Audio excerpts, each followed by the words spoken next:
Hello, and welcome to Horror Movies and Shit. I'm your host, Jim, and with me as always is... Bork. Oh, Jesus Christ. No, it's just me. I said Jesus Christ, not holy shit, buddy. Hey, Mark. Yes. You're so well studied. Who do we have with us today? We have champion ice skaters, Taylor Complains, and Colby the Whore. He's got too many kids. He is a whore. He really is. But Colby, someone needs to have a conversation. Colby, when your coffee comes to your house, what does it come addressed to? You really want me to say that? God. I do. I absolutely want you to say that. So in my phone, as a joke, I put Daddy Big Dick. So whenever I buy anything with Apple Pay, it automatically puts my name and everything in when I buy it. So that's just what it shows up as, like on the postage. And you bought Sinister Brew coffee. When Sinister Coffee sent me a letter, they said, was it like Master Daddy Big Dick or something? Big Dick Daddy. But whenever my wife opens the mail, she's so fucking embarrassed, and I love it. Like, more embarrassed to have you as a husband, or more embarrassed for like your name to come out when you get the mail? I don't know. It's pretty close, I think. Does she think it's ironic or not? Ooh, that's a good question. Inside information. It depends on the day. Honestly, it depends on the temperature in the room. Wait. Hang on. It So, depends. Colby, the way you're making this sound is like you have a clip on or something? Yeah, we'll say that. Okay. Wait, can I interject, Colby? I think I know what's I look going more on. like the son than the dad in the BC Strangler. I think I know what's going on here.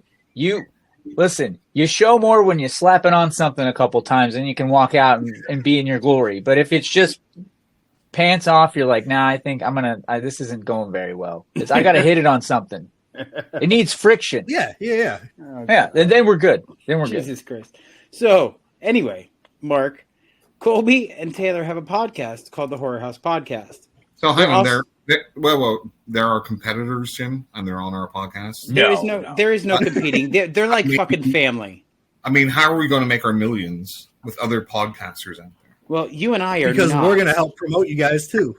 And we'll have you on the podcast. We could actually have you guys as guest hosts for when we have a director on. Oh, I already have an episode set up for them. Yes. Okay, there you go. We just never got a date, though. You just got to give us a date. We're good. Sorry, We have like a really busy couple next week, so sorry, go ahead, Mark. It's that story of Jim's life. Can never get a date. Well, considering I'm married, that's not a problem. You know? Leave your mom out of this, Jim. Fuck you, you sicko freak. Hey, Florida man does Florida things. So, I have a That's definition. wild.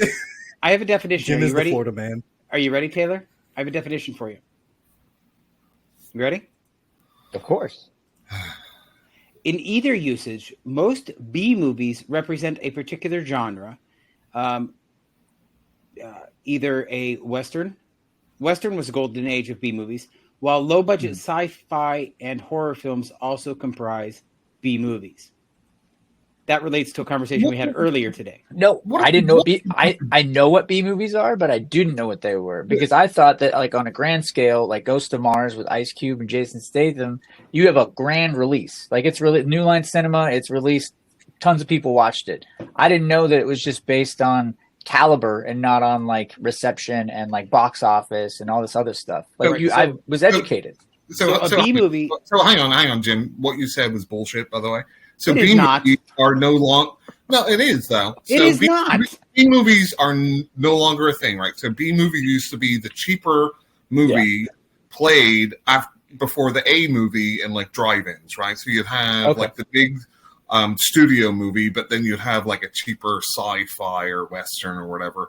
So when you went to the movies, you saw two movies, and the B movie was the cheaper one that you saw first, which you could skip or just watch the A movie. So once the drive-ins ended, no more like that B movie label has kind of changed to mean more like it's just like low budget. That was what my understanding of it was when I was like a little kid. Like it's like Sleepover Massacre and like all these like Chopping Mall, all these like little small, not smaller, but like, you know what I mean? It wasn't like Friday the 13th or like Nightmare on Elm Street. It was Chopping Mall or I think there was that evolution of, okay, we had just the studios, like there's only a number of studios making movies that they would put out in like the general audience, right? And more expensive one A, cheaper one B. Once you got past the drive-ins, we got into VHS. Right? And so the VHS really was, hey, I can just buy a cheap kind of camera and make a pretty low budget movie and just release it in VHS. It doesn't have to go to the movie theaters. And I think that's kind of how it's changed. And now in the internet age, it's even more, hey, I can just make something and upload it to like YouTube or Tubi or whatever, right? So to me, it's just like, a simpler way of saying low budget, not maybe many people have heard about it. It's not like a big mainstream thing unless it gets, the Blair Witch Project, right? Would be a B movie, except it just got super famous, right? So would you say like, I'm sorry, Jim, go ahead. Okay, no, go ahead. I totally lost my thought. That's you. I totally lost my thought. You ruined it, Jim. I was just going to say, to those of us that are not as pretentious as Mark, a B movie is a low budget flick that doesn't get necessarily a wide release, but it may have a box office release. But that's not where it came from, right? What? Speaking of B movies, have you guys ever seen The Entity? Yes. What? No, never. Have you guys ever seen The Entity? No, never. Jim, tell us about The Entity. Fucking hate you right now, Colby. Jim, what age were you when you first watched The Entity? The movie. I'm a listener, dude. The movie about a ghost raping a woman over and over again and beating her up. I was about 8 or 9, I think. And who did you watch it with? My mother.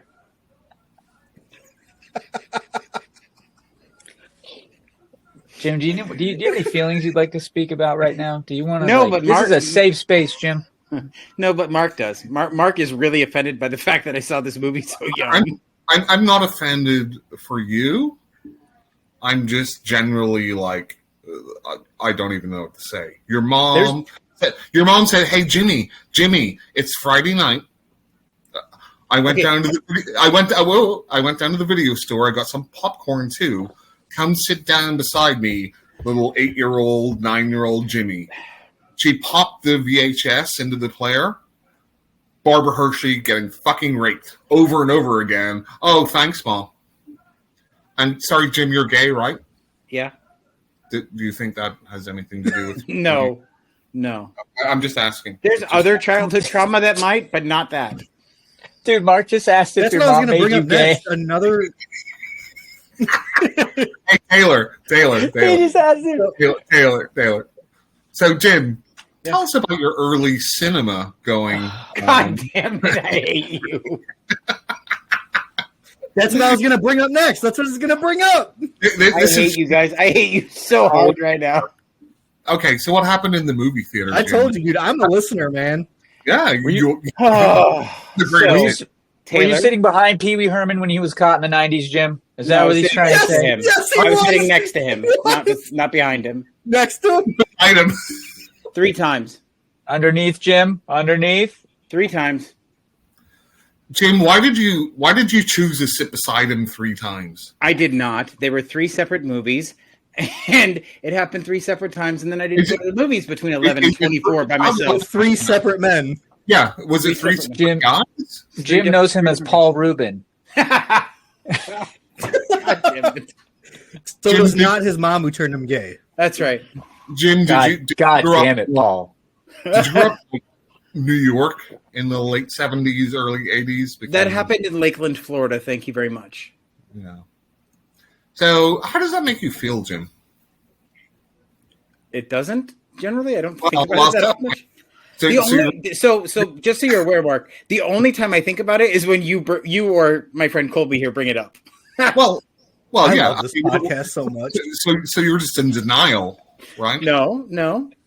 So why don't I'm you? just not obsessed. You're a lot more obsessed about this action than I am. That's what she said. Not So- to you.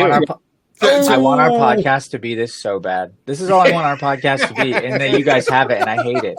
Our podcast is so professional, and I hate it so much. This is all I want to do. Just Jim, bring, have you ever- we haven't even started talking about movies yet. just we don't bring need to. We don't need to. Mark's down there like, Jim, have you ever shot it on your chin on accident? And like this is the best podcast I've ever heard in my life. And I will steal from the archetype that you guys have. So Taylor, basically you think of Jim. Colby can't breathe. Colby cannot fucking breathe right now. His childhood. That's all you need. It's like a Dr. Phil episode. I've been so excited to come on this podcast, and now that Taylor's on it with me too, it's even fucking better. Oh my How god! did you two meet? Can I ask that question? We met at a. I his mom. I met. Well, one night Mark came home with Jim's mom, and Mark was like, "Well, you want to let's watch this movie called The Entity," and it made Jim gay when he was a kid, and it's right. come full circle. That's how we met. You know what? That's science. Nothing makes Jim, more do sense. you remember what movies you were seeing when you saw that happen? One of them was no, I really don't actually. No, Damn it! because I didn't. One of them might have been the Care Bear movie, if I remember correctly. Dude, if I watched that now, I'd be gay. I feel like it would turn me. I'd be like, "What is this insatiable thirst for phallic objects I have after I've seen this movie? I no longer want to eat the hot dog. I want to kiss it, give it smooches." Jim, by the end of this podcast, you're going to be straight. We're going to figure it all out, dude. Look, It's conversion therapy, dude. my uncle tried to take me to a strip club and make that happen when I first came out. It didn't work. Yeah, but it was a male strip club. So. Dude, our goal tonight is to be your favorite fucking guest you've ever had on. We have to. You will definitely be Mark's favorite. Recounting my trauma is not the way to win my heart. Just saying. So we already have your heart. You can't lie to anybody. Oh God, fuck you, Mark. I hate you. That's what you're saying. So, to answer your question honestly, Mark and I met in a Facebook group. That's right. It was the Slaughtered Lamb, which is dedicated to American Werewolf in London, and then we met up at Spooky Empire in Orlando. Well, hang on, Jim. You're missing a big Facebook group. Oh, fuck that group, Mark! You blew it up and it got destroyed. It went nuclear. I started a Facebook group, which was a horror meme group, which was just like memes about horror movies. We got like 25,000 people in that group, and then we got zucked. We did. We got totally Zuckerberged, and the group just disappeared. It was good times, though. And what a way to go. Well, he just let everybody into the group. It didn't matter who, and then they were posting porn and all kinds of stuff. that makes sense. Win, Jim. What? That makes sense. Yeah, I let your mom in. I'm guessing one of the pictures wasn't kosher, and that's what led. A few of the videos weren't kosher. Yeah. 2 girls, 1 cup will get you banned. Yes, it will. Or talking about the Middle East, right, Taylor? Ooh, hey, listen, Ooh. is that what got me banned? Because I can't get banned on this podcast. I'm curious about what got me banned. You made some comment. We were talking about how hot it was, and you made some comment about the Middle East being a dry heat, and you were gone, instantly gone. So I didn't even say something that like was off color. No, it was just no. I was equating the weather. Yep. Because I know we can't talk about it on TikTok. Because I was like, talking about the Middle East. Mm-hmm. And you said something about it being a dry All heat. I or said whatever. was I was talking about being in the Middle East because of the military, and fucking Taylor chimed in. Boop, he's gone. He didn't say He's anything dead, bad. gone. Nothing. And he couldn't go live for 2 weeks. And how can it be the Middle East anyway? Because that's where Colby was stationed, and I was like, "Oh, it's a very dry heat out there." He's asking for the Far East or the Near East. Why is it the Middle East? He's being Middle pedantic. He's being pedantic. I'm glad I'm up here next to you, Jim. Be Thanks for political. explaining. You realize you're diagonal from me, like here, right? On my screen, it's like I'm right in your, like I'm taking up half your head. Like if I were your Terminator, the metal part of your head is All me. I see is your mouth.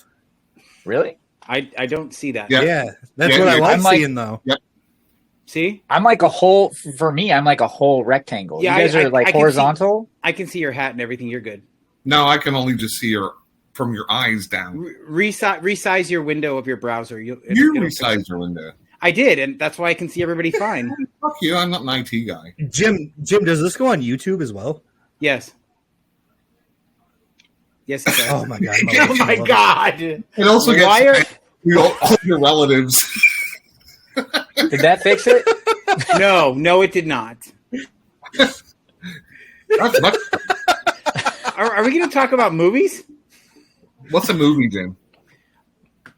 Moving pictures. Dude, honestly, this is a blast, and I don't care what we talk about. Yeah, I don't give a shit. This is cool. I honestly this is just a hang, dude. This is what people need after going to a job they hate. You know what I mean? Pretty much. We should have a radio show. It'd be great. Dude, all four of us on a radio show. It would be great. It would be called. Remember, run for his money, huh, Taylor? Yep. Yeah. But we should do a radio show. It would be hilarious. So Jim, what's a B movie? I've already explained myself, Mark. I'm not bringing it up again. But let's talk about some. Mark, what is your favorite B movie? He said a B movie is in the movies, but not in the movies, but was a movie by somebody who loves movies. Yeah, that's it. I'll name you like the top B movie. Frankenhooker. My favorite top B movie is the B movie. No. The best B movie is The Swarm. No. The best B movie is the B movie. Oh my god. Look at Mark. He just threw down his fucking mic. So the best B movie, Jim, is The Swarm. If you say so, Mark, you're always right. You pretentious fucker. Because it's about bees. So's the B movie, and you didn't like that joke. No, that's too on the nose, Jim. Like, you need to learn about comedy. I'm not highbrow like you, remember? I don't have a yacht. But you do listen to Yacht Rock. Why are we not doing this podcast on a yacht if one of us has a fucking yacht? Where's the yacht?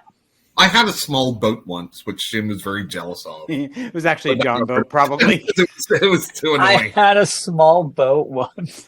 It was only a 193-foot yacht. It was only a $5 million.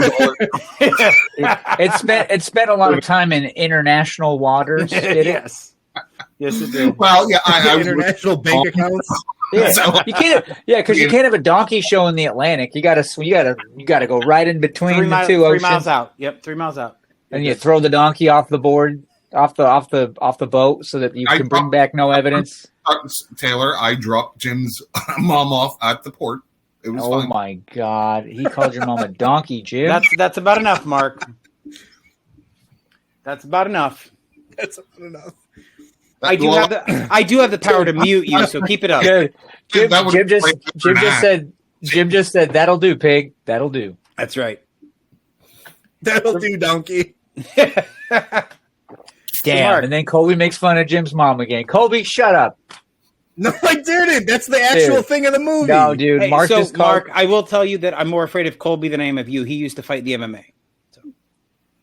And he doesn't shower, so when he's got you in those chokes, it's just like you can't breathe twice. You can't breathe twice. I don't ever broadcast Colby thinks like donkey shit, and he chokes you, and you're being choked with your nose and Colby, if I can find you, you can't see my cauliflower ear because I have my headphones on. If I can find you in Google in like 3 seconds, so can anybody else. You can't find his cauliflower ear because he has broccoli face.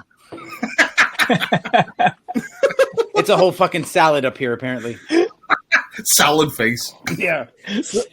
So if you meet me in person, I'm covered in fucking tattoos, head to toe. But everyone says I'm the biggest teddy bear and the biggest sweetheart they'll ever meet. Like, I don't broadcast it. I'm not a fucking jock. I'm just me. I'm scared of confrontation too. Like, you have a good smile. I don't like confrontation. I've seen the dad bod videos. I know. Jim, you got a tattoo recently. Didn't you? What'd you say? Oh my god. You got a tattoo recently, didn't you? Yes, we've already talked about this, Mark. From our defunct old podcast name. It's not defunct. No, it's going to be. It is not.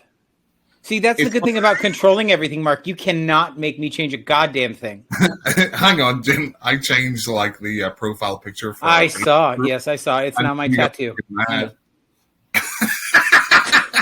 If you guys ever think of making this podcast defunct, just bring Taylor and I back on, and we will light that fire back up. No. Oh, yeah. I just want to change the name Yeah, he since just wants Jim's to- got tattooed on. Yeah, he's trying to get me to change the name and the logo since I got the tattoo. So your tattoo is now useless? Yeah, pretty much. Yeah. But the good news is I already changed the logo, so fuck you, Mark.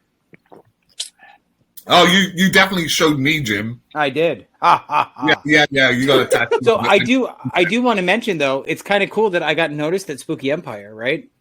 Because I had somebody in the live today ask me if I was getting tattooed at Spooky Empire. They actually recognized me from TikTok. How amazing, Jim! Thank you. I think it's pretty cool. Yes. So you just said that somebody recognized you from Spooky Empire. Does that speak to how, like, vast our community is, or do you think it like speaks to like how niche it is? Because I think it could go either way. I'm going to be perfectly honest. I don't know, considering that I was laying on my stomach with my ass facing out into the aisle the whole time, so I'm not sure how he knew who I was. The hole, Jim. I almost made such a joke. Is that what it was? The hole. My a-hole isn't a k-hole. Mm-hmm. That's an actual book, by the way. That's insane. You usually you have authors on here a lot? I Not do, authors, usually. but like book talk people. Book talk people. Book talk people or authors, usually, yes. What's it like in book talk and Jim, in movie talk? I think it's fantastic because, especially like with the lives that we do, we get both.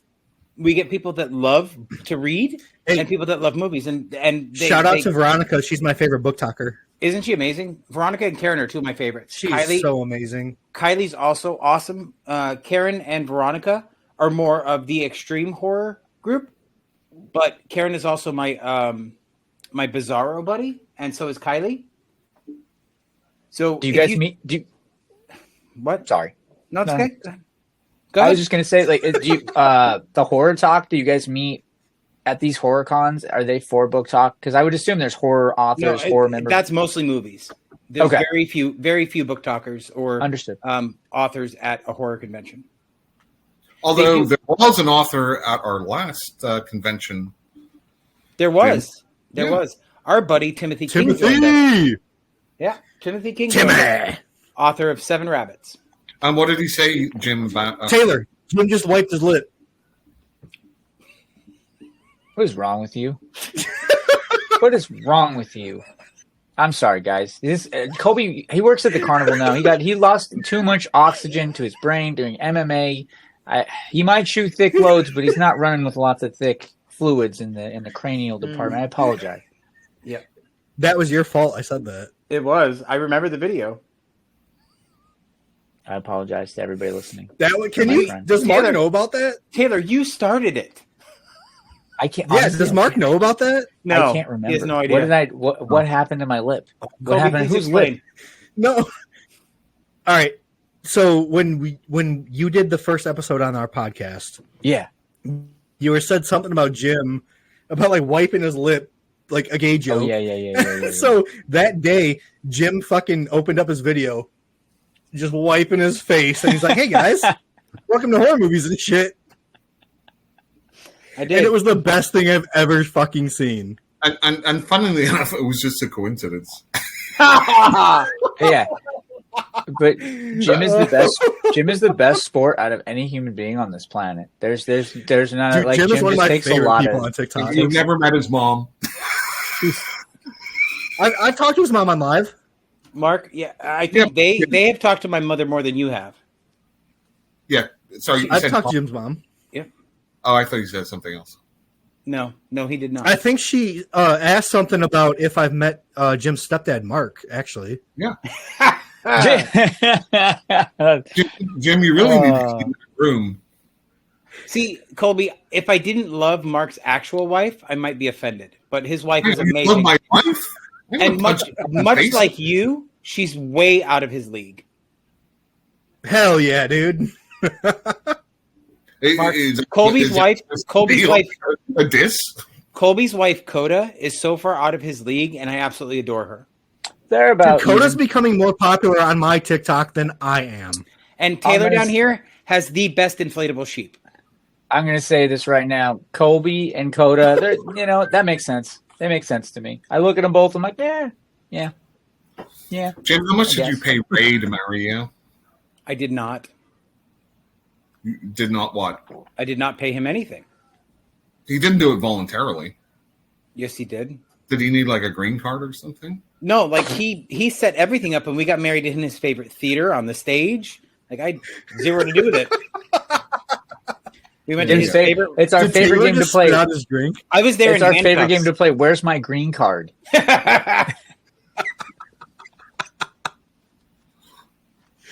This is my favorite podcast I've ever done. Sorry, it's my grandpa's. It's my grandpa's favorite game to play. Where's my green card?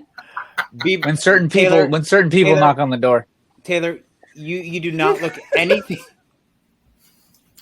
I know I don't look like a Perez, but my grandpa's like first gen. My grandpa immigrated here from Mexico. I can't help it. Yeah, there's no way I could say that without sounding like an asshole. So I'm just going to shut up now. Well, let's get back to B movies, shall we? I get all the time. I'm super light skinned. Nobody, I can't speak Spanish. I only speak the bad words. Like I look super white because my mom's just pale. So I get it. I completely get it. I'm just light skinned and you can't tell. Nobody can tell. I just look like a white guy. That's why I try to be careful what I say in public.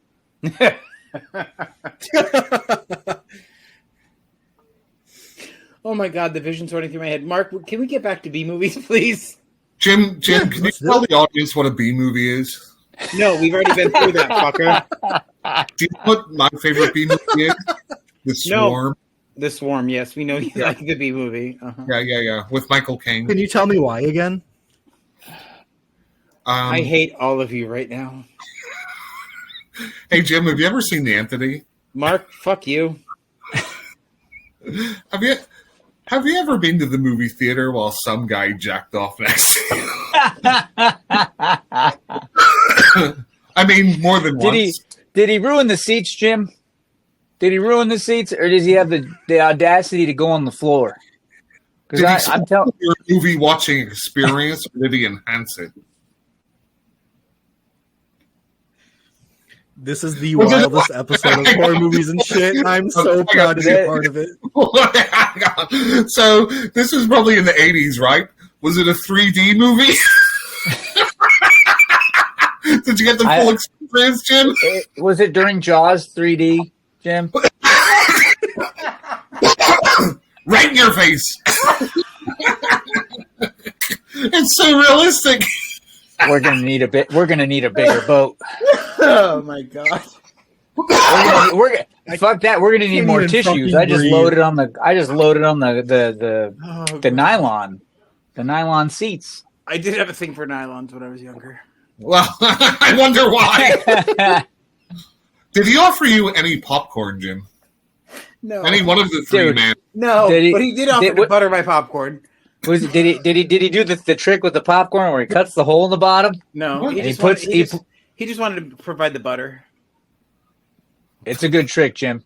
If you ever get a chance to go to the Did movies they have now, the Dune 2 popcorn bucket yet? No. Jim, you should really stop going to the movie theater with your uncle. Wow, dude.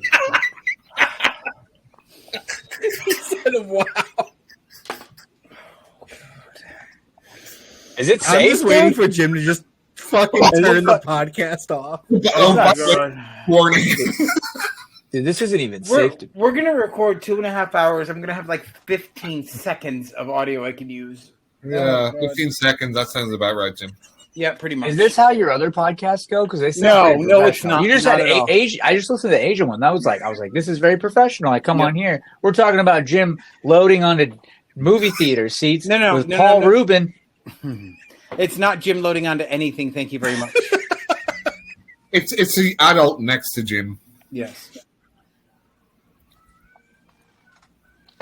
As much as we talk about this, I really think Mark is a member of NAMBLA. Don't listen to your mom. She's just jealous. That's great. That has to stay in the podcast. That's to stay in the podcast. Mark is a member of the Man Boy Love Association. It's National Association crazy. of Man Boy Love. Yes. That's crazy. Hang on 1 second, just to clarify, I am not gay. Over to you. You don't have to be gay to be a part No, of Man Boy. yeah, I'm pretty sure you do. Jim? Oh wait, Man Boy Jim's Love. like- Yeah, that's true. That's true. Fuck you. I'm part of Bronies, and I don't give a fuck. Yeah, hey, bronies That's are hot. crazy. That's crazy. I've seen some of them in leather. It's great. Anyway, I think there should be a movie, Bronies versus Furries. Colby, you should be bullied for that, dude. no. I love the bronies. Do not. They are not people you want to piss off. So let's be careful, huh? So Well, Jim, what's a B movie? Fuck you, Mark. So I have a list from IMDb. Are you ready? Yeah. Great. So we're gonna talk. We're gonna. I'm go ready. from- it's 100 movies. Most of them Oh, I do not. fuck. Most of them I do not agree with, and we're gonna go rapid fire. So Of It course, you won't- don't agree with it, Jim, because there's fractally wrong most of the time. So okay, Mark. So the first B movie on the I'm sorry. The Swarm? It's 93 movies. Is it The Swarm? No, you fucker. Oh no, that's number 1. Sorry. Yeah, Yeah. go ahead. So number 93 is Return of the Living Dead Part 2. Okay, that's the lady with the Jim. outfit. No, that's the first one. No, that's number Okay. 3. Oh, it could be number 3. Or the cover art is the one is number 3. Yeah, the Lin- cover art for this one is Linnea Quigley is the clouds. girl in number 1. Is number 2 like the guy that's always like, we gotta get these fuckers? That guy? Is that the number 2? He just says it over and over again. He does not stop saying it. I kick ass for the Lord. I don't know. No. So number 2 is basically like a remake of the first one. Right. It has With- Thom Matthews. And done Tom- not Tom entirely close, Matthews, like Thom. It's Thom. Yeah, Thom. Thom. Okay. I met him. You didn't. So Tom. he spells his name Thom. That's Thom. Well, I pahonied him once. You what? Are you Thom. telling me you? Oh, is that what you said? That's not what I yes. heard. I'm saying it phonetically. Phonetically. Um, No. So part 2 has got James Cameron and Thom Matthew, and it's basically a remake of the first one, but it's kind of cringe. I liked it as a kid. Yeah, it's but really cringe. now it's just cringe. I've only Um, ever seen the first one. Is it like Evil Dead 1 and Evil Dead 2? They're the same Kinda. movie, essentially. No, because Evil Dead 2 is better than first Evil It Dead. is not. It is not It is. by Yeah. any stretch of the imagination. Yeah, No. No, it's not. Taylor no. just got triggered. No. No. Way better. Way better. Mm-mm. Evil Dead 2 is like having an abortion into a bucket. Oh my god. It's the worst. We are going to get film so of all fucking time. canceled. It is the worst film. It is. So They had twice the budget, and they did less than they did in the first film. Listen. I'd rather be hit with Jim's mom's shovel than watch that film. I've seen her do that to people, so you know. So thanks everyone for listening to our horror movies and shit podcast. We'll see you all next week.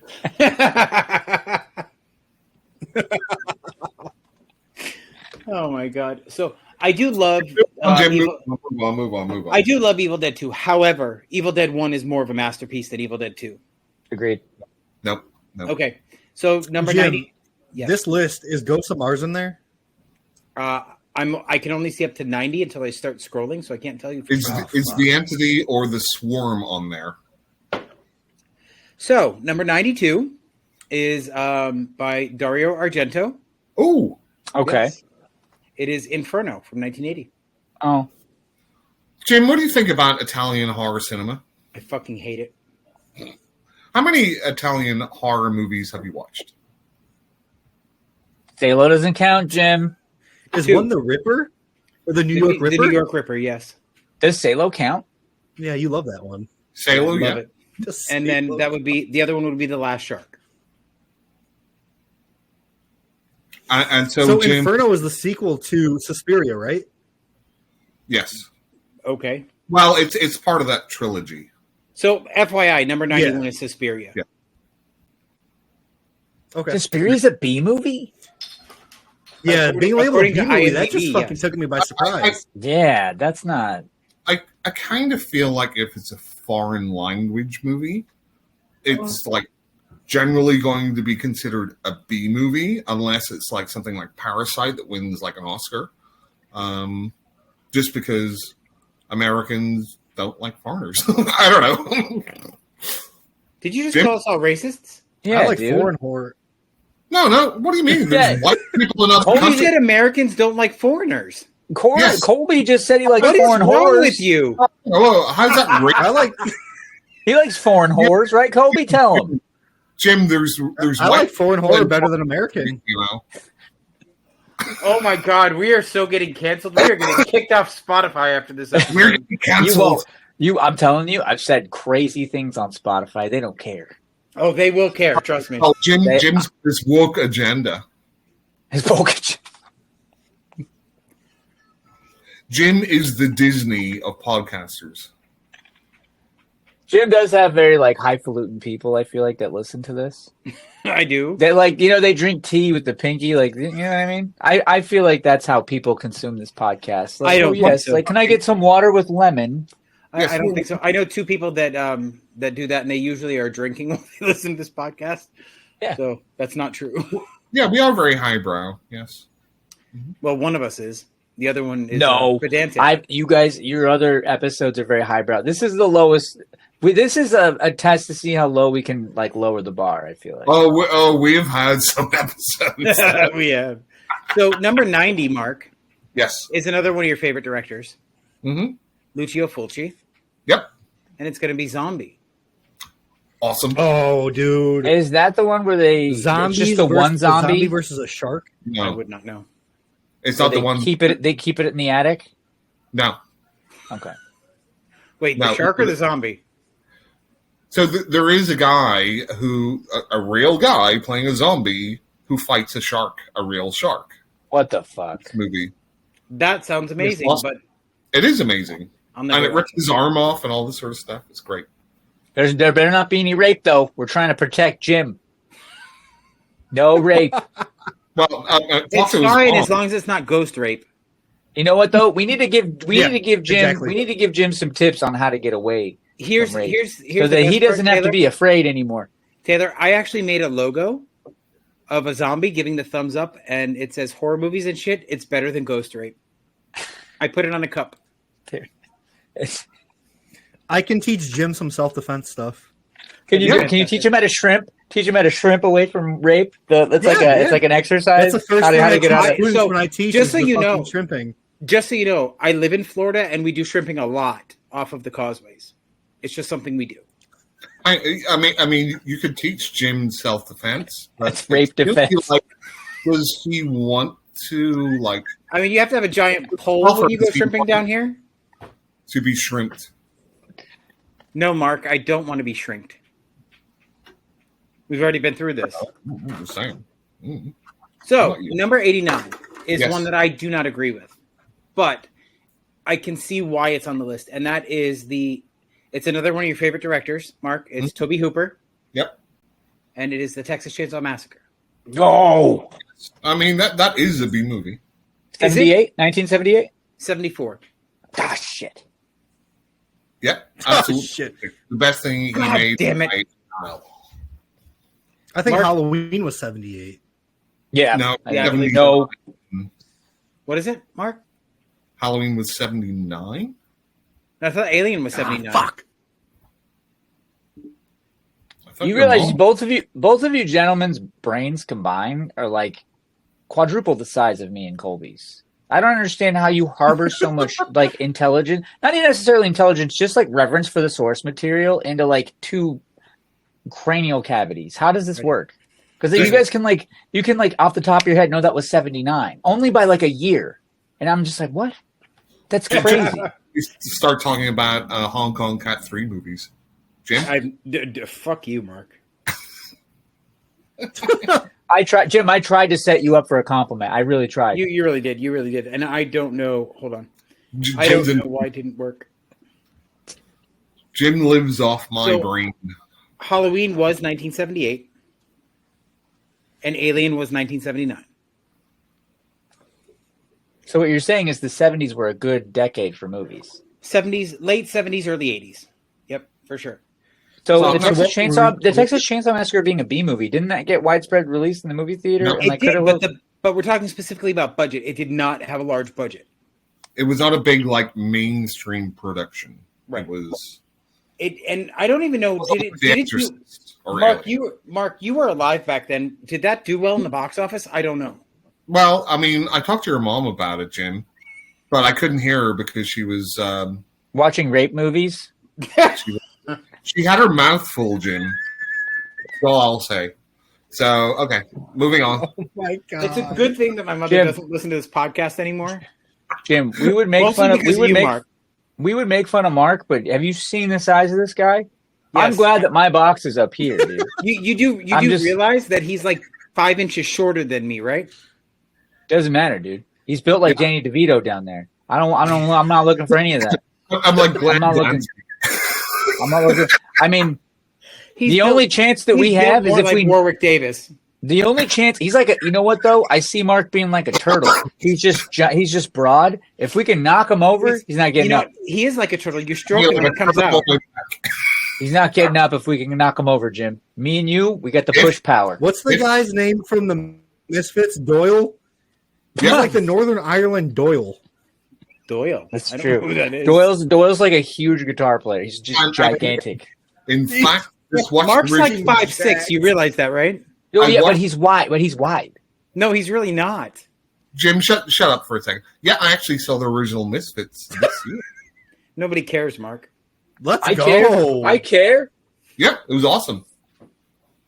Danzig. So, next movie, ready? The director is Rick Sloan. Mark, 1988. You want to take a guess?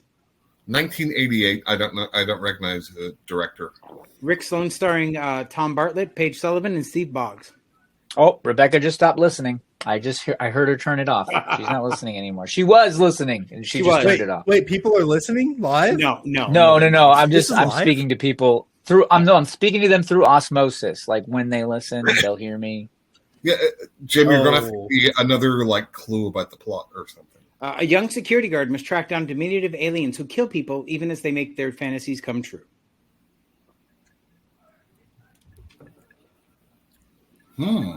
Colby, that face. Jesus Christ. Don't make fun of him. He was born like that. All right, Terror Vision. look No, at this drink my wife just made me. It's a salted rim and everything. that's what she said. Your Gee. wife's making you drinks. I gotta get up and make my own. How dare you, dude? That's what happens, Taylor, when Dude, you I'm have telling you, just a Coda rubber is sheet. the goat. What's it like to have a Coda is the slave goat. in 2024, Colby? Don't you feel bad? How dare you, Colby? Me and my girlfriend are me and my girlfriend are equal, dude. Me and my girlfriend are equal. I'll make my own drinks. I take her out to dinner. You're not equal. Your girlfriend's a rubber sheep. That's true. That's why I'm it's saying we're equal. hobgoblins, Mark. It's We have hobgoblins. the same amount of intelligence, Jim. Hobgoblins, yes. Yep, we're talking about hobgoblins, guys. Just so you know. Which I unironically love the soundtrack too. I know, like Saying that you love it, saying that you 2000. love it unironically makes me believe that statement is ironic. No, it's not. No, I actually do. It's fantastic. If you say so, what about you, gentlemen? Hobgoblins? Any love? I can't believe his. I wife feel just like made me Colby drink. is up IMDbing everything we're talking about. I can't believe his wife just made No, me drink. I can't. I'll admit I've never seen Hobgoblins. I know what Nilbog is, but I've never seen Hobgoblins. That's Troll 2, we know. Hang on, Colby. Nilbog? That sounds like goblins spelled backwards. Oh my god! Exactly.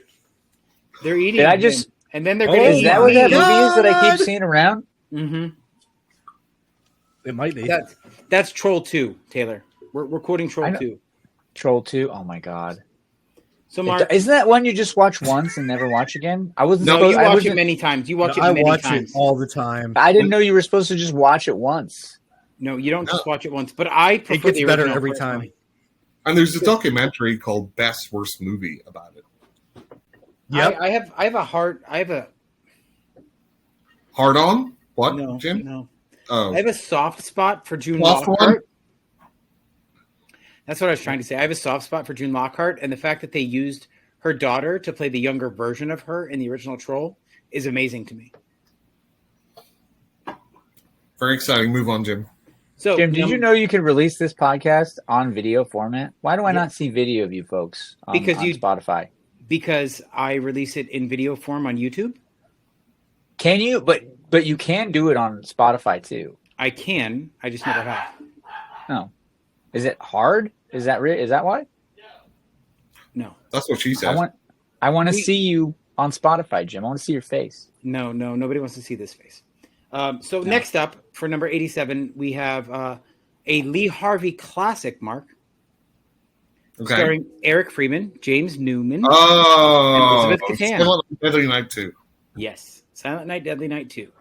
Eric Freeman and his eyebrows. Awesome. Uh-huh.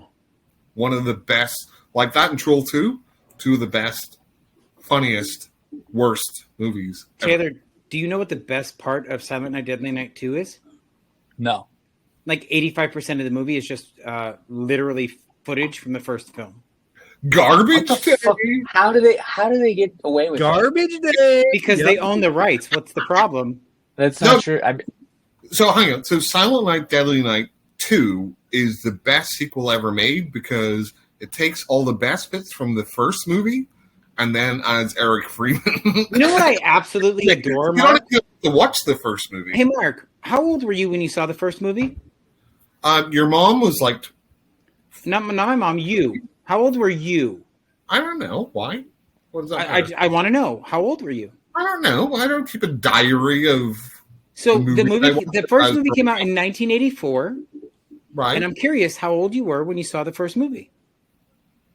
The first movie? I saw Yes. part 2 before the first one. When did you see the first movie? Is my I question. don't know, Jim. Well, actually, okay. So how old were you when you saw I'm part 2? bored with this line of questioning. How old were you when you saw part 2?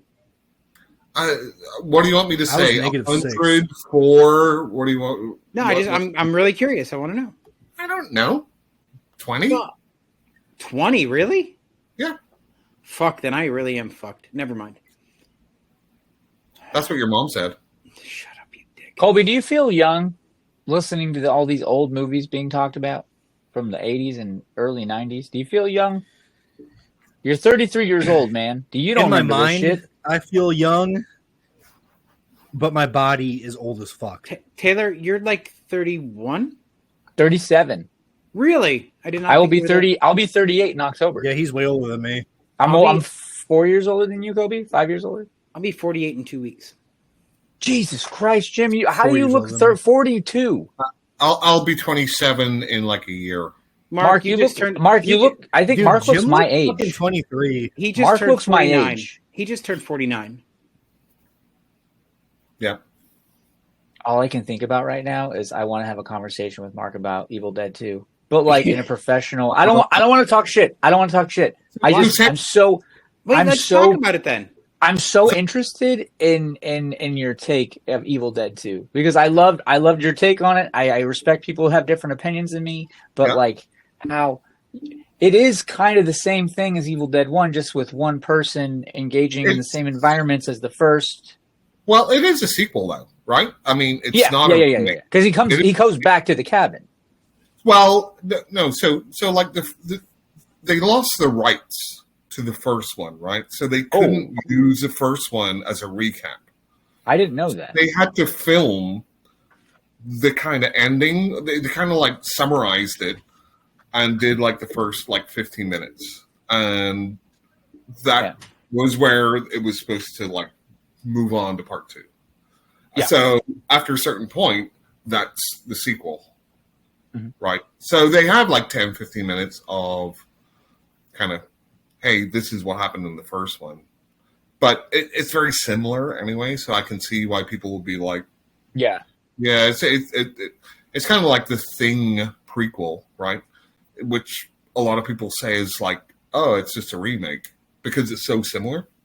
Yeah, it's very similar, but I mean, it does have the dog at the very end of the movie, so it ties them in kind of lazily. But I feel like Evil Dead 1 and Evil Dead 2 are like a way professional version of like the Thing prequel and like the Thing. Wait, are you talking about the prequel that was just made in like the early 2000s, or like the Thing from outer space versus the Thing? No. The one with what's her name? Yeah. The one that was just made then. Right, and but that dog sequence is in like the end credits, so it's almost like an Easter egg thing. So like, if I could just see like a general person, not a big nerd, just watching the original thing, and then years later watching the prequel and just thinking, well, that's a remake because they did a lot of shot-for-shot stuff. I love that you brought that up because the end of the prequel thing, I think it was like 2013 or 14. What's her name? When Mary? they tie in that dog at the end, which is the beginning of the first thing. The thing has the dog. Right. That's the first thing we see, that like the Antarctic expedition team with like Kurt Russell. They just tied it in at the end to be lazy, I feel like. Because it didn't make, like, it was infuriating to me. I thought it was just like lazy filmmaking. So the remake was 2011, and it's Mary 2011. Winstead is who you're thinking of, Mark. So I don't think it's necessarily lazy. I think what they did was, we want to do something where we have this shape-shifting alien. We already have a thing, and now it's a classic. Obviously, it was a flop at the time. Yes. And unfortunately, they had some great like practical special effects. And if you look online, you can see them, and they're awesome. But they decided to can them and just do CGI, which was a mistake. Obviously, some of this stuff has to be CGI with what they were doing. Of course. But I don't think, I think they genuinely tried to make a prequel, but they didn't have enough ideas to make the body of the movie any different than the thing. The way that I received that film is, I could tell that there was a lot of love and reverence for the source material, which, like, we all, like, when the thing came out, everybody hated it. It was stupid. It came out the same year that E.T. came out. It was panned. People just were like, whatever. But then, fast forward 15 years later, it's a cult classic. Everyone loves it. Out of nowhere, John Carpenter's a hero for making it. And it's like rivaling Halloween. So I don't understand how you take an idea like that and you execute a prequel that's just, it felt like so lackluster to the original. And I don't know if it like lacked the tension or if it lacked like just that overall nuance or the practical effects or what have you. It just, I don't know why it was so underwhelming for me. I couldn't give you an intelligent argument of why I didn't like it. I just didn't feel the same. It's always going to live in the shadow of the John Carpenter movie, right? And you're always going to view it through that lens. I think if somebody like a kid now just watches it without seeing the original, yes, sir, they would probably have a good time with it and say, well, this is pretty awesome. Oh, it's a great popcorn flick. If you haven't seen The Thing and you just see the prequel out of nowhere, I can see how you would think like, oh my God, this movie rules. But like holding it juxtaposed to its predecessor, you're just like, what? Like that's like, it's like a king versus like a servant, and you're trying to relate the two, and you're like, how does this make sense? Where does this family tie into? And not like I'm boasting, but I met John Carpenter and I signed The Thing. Oh, of course he's boasting because he's pretentious. Oh, so next time, Mark. And my wife had him sign a Halloween poster. Does your wife go to conventions with you, Mark? She goes to every October show. Dude, what is that like, dude? Like, my girlfriend doesn't like horror stuff, and like, she's cool. We don't have to like the same things. I'm not talking bad about her, but just to have a partner that likes that's the same things that you like, not all the same things you like, obviously, but like you can go to horror conventions and like hold court and have conversations and like have things make sense, and just like he goes to these conventions and like they can hang out in the same atmosphere and like have conversations and they're both like on the same page. What's that like? Let me just say this. Let me just say this, Taylor. His wife is much more fun to talk to than he is. Just say. Okay, Jim, shut up. No. Okay. No, he was talking to me, not you. I don't care. If he wants to bring up Ray, he can, and then you can answer it. Ray doesn't go to horror conventions anymore. So I've been lucky enough. Like, I'm a real nerd, and I've kind of exposed my wife to like a lot of stuff that she wouldn't have watched as a general like movie going person. She like baby metal. She always likes Halloween and that sort of stuff, but I've shown her like a whole bunch of crazy stuff, and yeah, it's cool. I mean, there's definitely certain lines that I don't know what's this thing, what goes on in it. I'm like this and this, like, no, but it's pretty cool. That's amazing. Colby, are you asleep? No, he's looking at his phone. We'll wait until he notices. I bet he doesn't even know. I'm here. Oh, he's frozen. I'm here. Apparently, you're frozen, Colby. We see you looking up. Oh, he's you guys hear me? frozen. Yeah, it's okay though. So Just like the thing. ready, Mark? You ready? The next two, Colby, please Yes. refresh your page. Dude, this is great. He looks like I know that this is him frozen, but he just looks for the past like 30 minutes that he's been in, not 30 minutes, maybe 10. Whatever. That he's been in the same he left. No, he had to refresh his page because it says up here, tell Colby to refresh his page. Dude, I love this whole situation. This is the most different podcast that I've ever heard you guys do. Mm-hmm. I haven't heard one like this. You're not wrong. The funny thing is, like, I always treat it like it's just you're down at a pub with a few friends with a few drinks talking about movies. Hey, right? Mark, Americans call it a bar. Okay. Oh shit, that was racist. No, it wasn't. That It's is Northern racist. Ireland. How can that be racist? Thank you, Taylor. Fine, that was regionist. regionist. Regionist. You I'll live in a look at. different region of the world than he does. Whatever you want to call it, Jim. No, he Jim- lives in Tampa. However, you know what? However you want to label your hate, Jim, is fine. I know. It's So, are we ready for the next movies? Ready? Sure. What up? Wait. What up, Colby? Welcome back, baby. Can you guys hear me now? Yeah, we Yeah, could hear dude, you you're before. good. We just couldn't see you. No, I we could can't hear you guys the whole time, but you guys couldn't hear me. No, I can't. No, nobody can hear you. So, number 84 and 85 are connected. The director is Philip Mora. Number 84 stars Christopher Lee, Annie McEnroe, and Reb Brown. Mark? Christopher Lee, Bonus points if you can give me the tagline. Halloween 2. Incorrect. Not Halloween 2. The Howling 2. Tagline? Oh my God! I see howling. I know. Tagline? Your sister is a werewolf. Yes, it is. Ta-da! Mark, How the wait? Mark is a What's it fucking like gangster. to What's it like to have that information in your brain just ready to go? It's like Rain Man, right? So I can't actually interact with humans, he is But- Rain Man.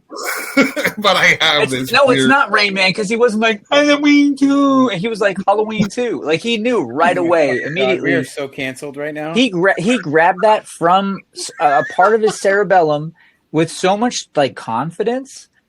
I need that. I need that information. I'm like the Forrest Gump of horror trivia. I know it was Halloween 2. Like yeah. It's a Howling 2. Jenny got AIDS and died, so I bulldozed the house that she grew up in. What? I'm just Jim. It's a synopsis. It's a synopsis of the film. We're talking about the Howling 2, Yes. not Forrest Gump.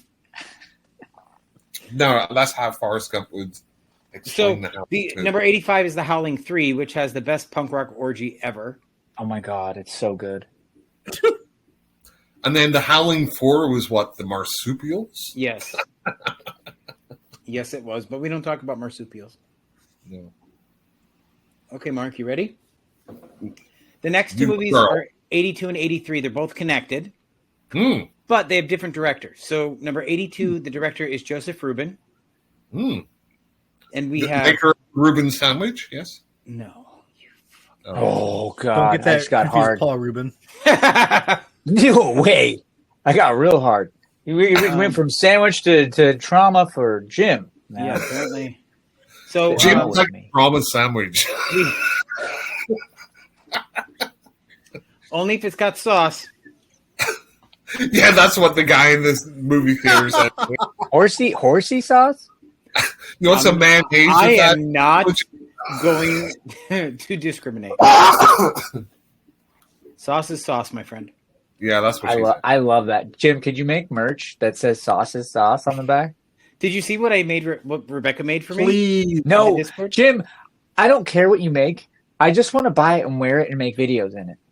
Okay. So, and it just has to say sauce is sauce. It just sauce is sauce and like the podcast logo, whatever you want to do, Jim. Whatever you want to do. But the sauce is sauce is so good. I can do that.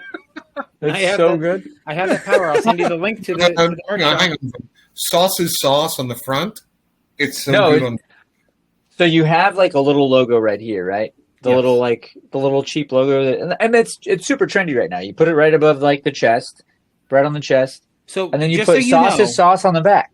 So just so you know, Taylor, back in the day, that's where the pocket would be on a pocket tee. Yeah, I love pocket tees. Yeah. So anyway, we are on to Terry O'Quinn, Jill Sholin, and Shelley The Hackmark. stepfather? No, Sorry? the stepfather. Yes, it is the stepfather.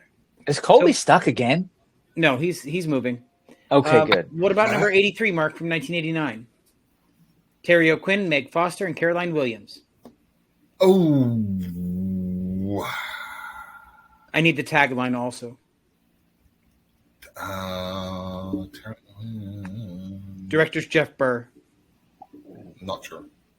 Stepfather 2, Make Room for Dad. Oh, for fuck's sake. Okay. You didn't know. What do you think of the Stepfather movies, gentlemen? I thought it was a different type of. Colby, you take it, bro. I've only seen the original and the remake, and I actually really like the remake because Penn Badgley's in it. Jim? Yeah, I knew you were going to dislike it. I'm not surprised. I like the original. He doesn't like anything. I don't. I know he doesn't. Yeah, Dude, Colby you guys knows. make He's seen my reviews. You The guys next one make me is question if I know horror movies at all. Like, So the Colby next- just chimed in. He's like, "Oh, Penn Badgley." I'm like, Who's a badger with a pen? Is that what you just said? you don't know who Penn Badgley is? No. Have you never seen like the 54 seasons of You on Netflix? Oh yeah, I know you. I've seen 2 of them. Penn and I got over Badgley is it. the serial killer. Oh, he's the guy. He's the Joe. the cute man. Yes, Joe. He's compensating for a lot. That The Joe. cute man. Listen, he's a good-looking guy. He's unaliving people over one lady when he can Except just be he's on built Tinder. He's He built could- like a toothpick. He could be and on you're- Tinder banging, dude. He could be on Tinder just. He's this big You know around, what I and we're mean? supposed to believe that he's overpowering all these people? No, thank you. No, I gave up. Season 4, when they're like, "Oh, he goes to France," I was like, "This guy Dude's can't built speak like French." Taylor with a fucking curly-headed fuck. Exactly. You put curly hair on you, Taylor. Actually, any hair on you, and all of a sudden you're Penn Badgley. Ooh. Jim. Jim? Need I Wait, remind Look you? at his Taylor, I face. do- Your mother watched rape videos with you when you were a young She child. most And certainly you were did not. lashing out, Jim. You're lashing out right now, and it's okay, Jim. It's okay. This is a safe space. We like you. You're our friend. It's okay that your mother watched rape videos with you when you were kids. Let's talk about it. This is an area of safe space, Jim. We accept you for you. Jim, this is like your Nambla. But No, you're the card-carrying member, Mark, not me. yeah, You make fun of me because you're a follically privileged man, a white man. I'm Jim. curious. I'm curious, Taylor. he always punches. Hey, well, shut up, Mark. Shut up. Taylor, how old are you? I mean, how tall are you? I am 5'11". I don't believe that. 5'6", maybe. No, I'm 5'11". Are you? Yeah. That's fair. Jim, why are you obsessed with people's heights? I mean, if because, I was going to make up height, I would say 6 foot if I was making up height. Because No, like 'cause sometimes when I was a kid, I would say 6 foot. So I met Mark's brother-in-law, and I met Tim King at the last Spooky Empire, and I had them not pegged right. Like I always expected Shane to be short, and Tim I expected to be over 6 foot tall, and it's not that way at all. They're split. Jim, They're you're obsessed about height too much. not really. Jim, are you a vertically challenged man, Jim? I'm 5'11". Thank you very much. Oh, dude, we're the same height. Yeah. That's awesome. Mm-hmm. Jim, do you Mark- ever wish you were taller? I don't wish I was a baller, if that's what you're going to ask me. So the guy sitting next to you in the movie theater, were they taller or Mark, shorter? You and your 5'7" ass can just sit down and shut up. No. I'm just asking. Were they taller or So shorter than? number 81, gentlemen. People get so hung up on height. I want to know where the height thing came from. Colby, how tall are you? He's 5'3". I'm like 5'8" on a good day. Okay, Yeah, so that's 5'8". He's as tall as Ray. I get it. Yeah. So, number 81 is from 1991, Mark. It's Mark Yes. Hurrier and Alan Ormsby as the directors. What's it about? I can't tell you because that'll give it away. Oh, The stars are Jill Scholian, Tim Villard, and Dee Wallace. Cujo? He- No. No. Dee Wallace plays Jill Shulian's mom. Carrie.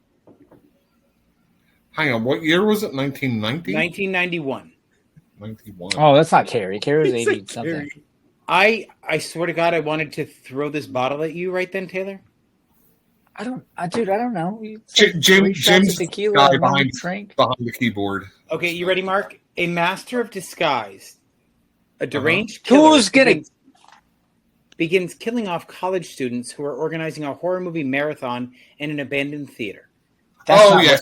A Master of Disguise is with Dana Carvey, where he goes, "I'm not turtly enough for the Turtle Club." That's Master of Disguise.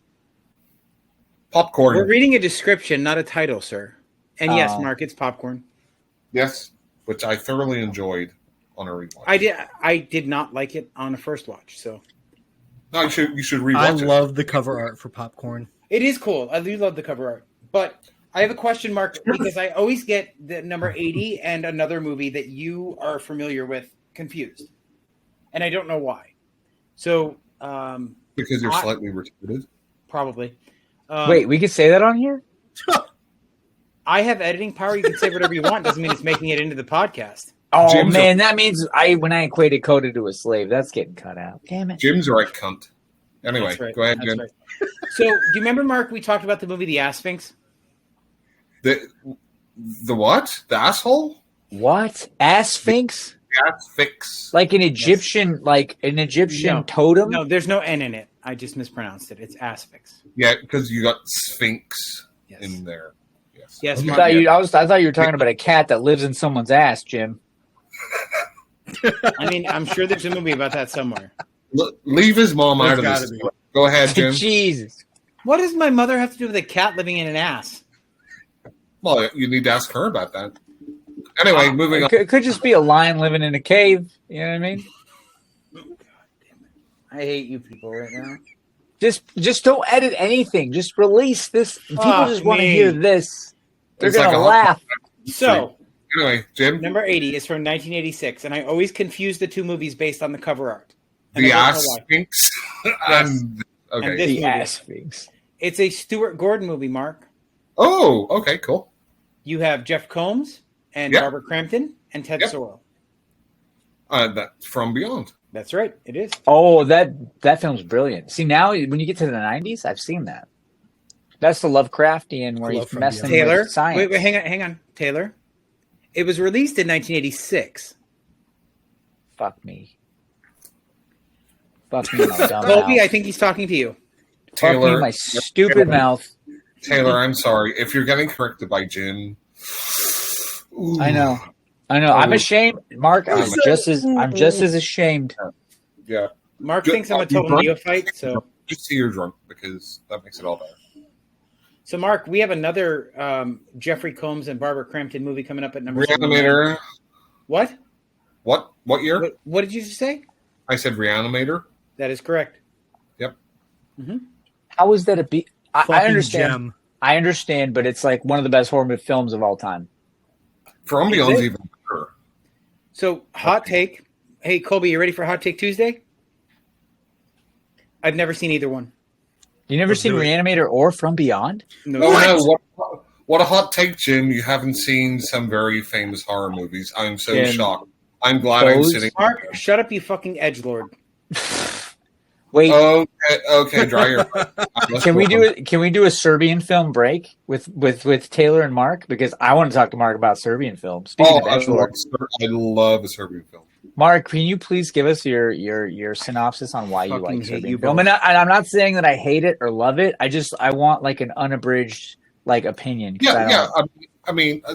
I mean. So number one, well made. Number Okay. two, it pushes the envelope. Number three, well acted. Number four, great gut punch ending. Just laugh, dude. Jim just fucking left. Now the adults can talk.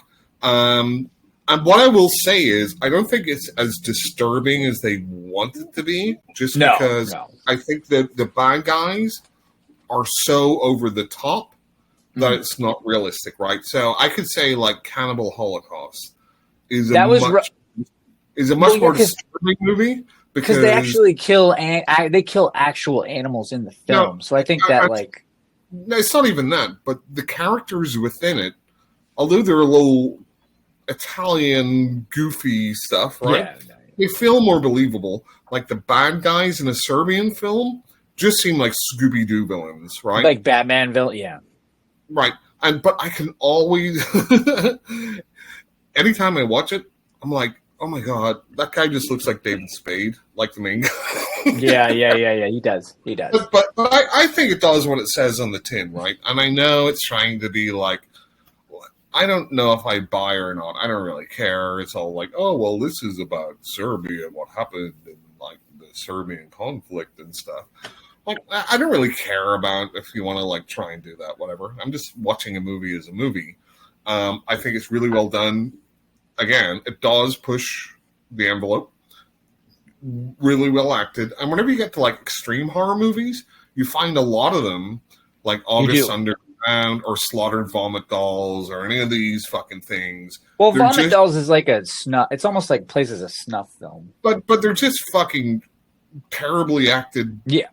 Like if I sat down and just wrote something down, like what's the most crazy thing I could think of, and got my friends to act it, like that's what it is. Like I don't really find there's much enjoyment or anything in that. So yes, I really like a Serbian film with some qualifiers.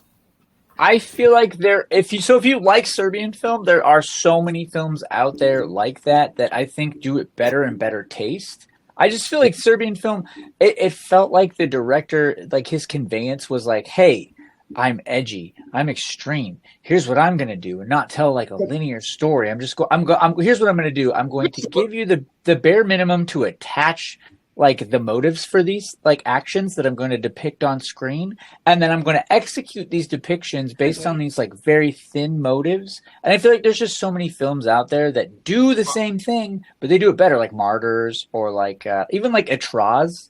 Like Atraz doesn't have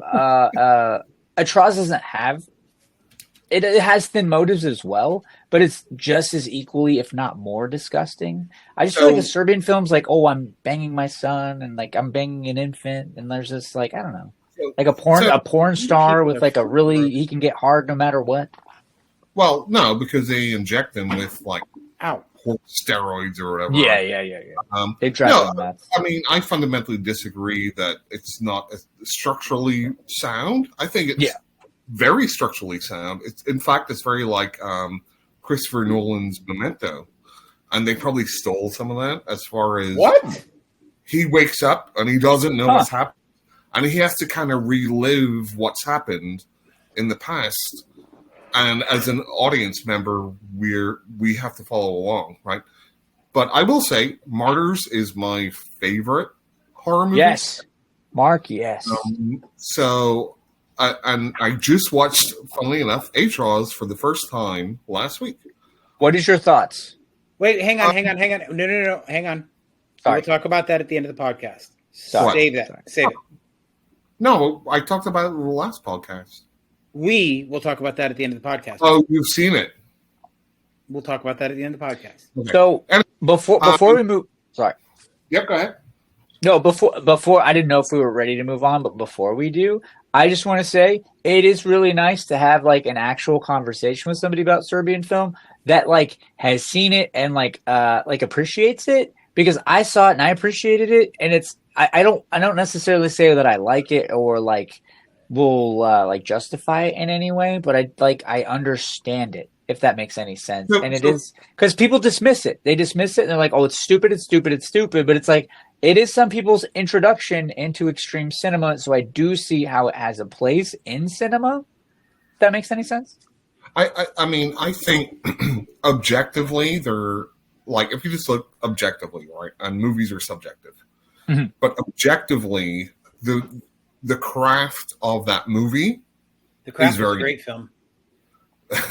No, but as far as the direction, the lighting, everything that makes a movie was all very well done. Now, the subject matter is going to vastly be different from one person to another, because it is not, even for like real horror nerds, if you don't like the extreme stuff, you're going to fucking hate it. You're going to fucking hate it, right? Hey, pause for a second. Hey, Colby, hello. Yeah.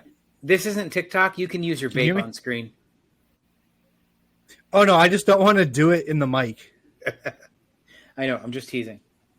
Colby, whatever. Just talk into the mic, blow something into the mic, anything to show that you're alive, dude. Blow Mike. Who's Mike? Your mom's friend.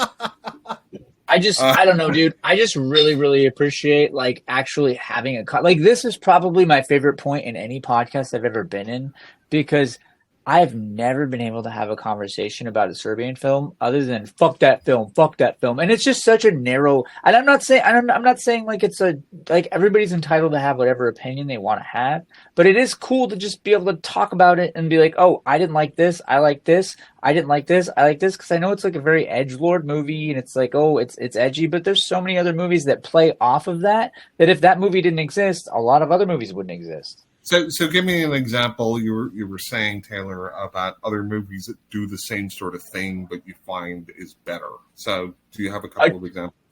Atroz did it better, I thought. I think Atroz took direct influence from it. I think Trauma took direct influence from it. I think what's that other movie?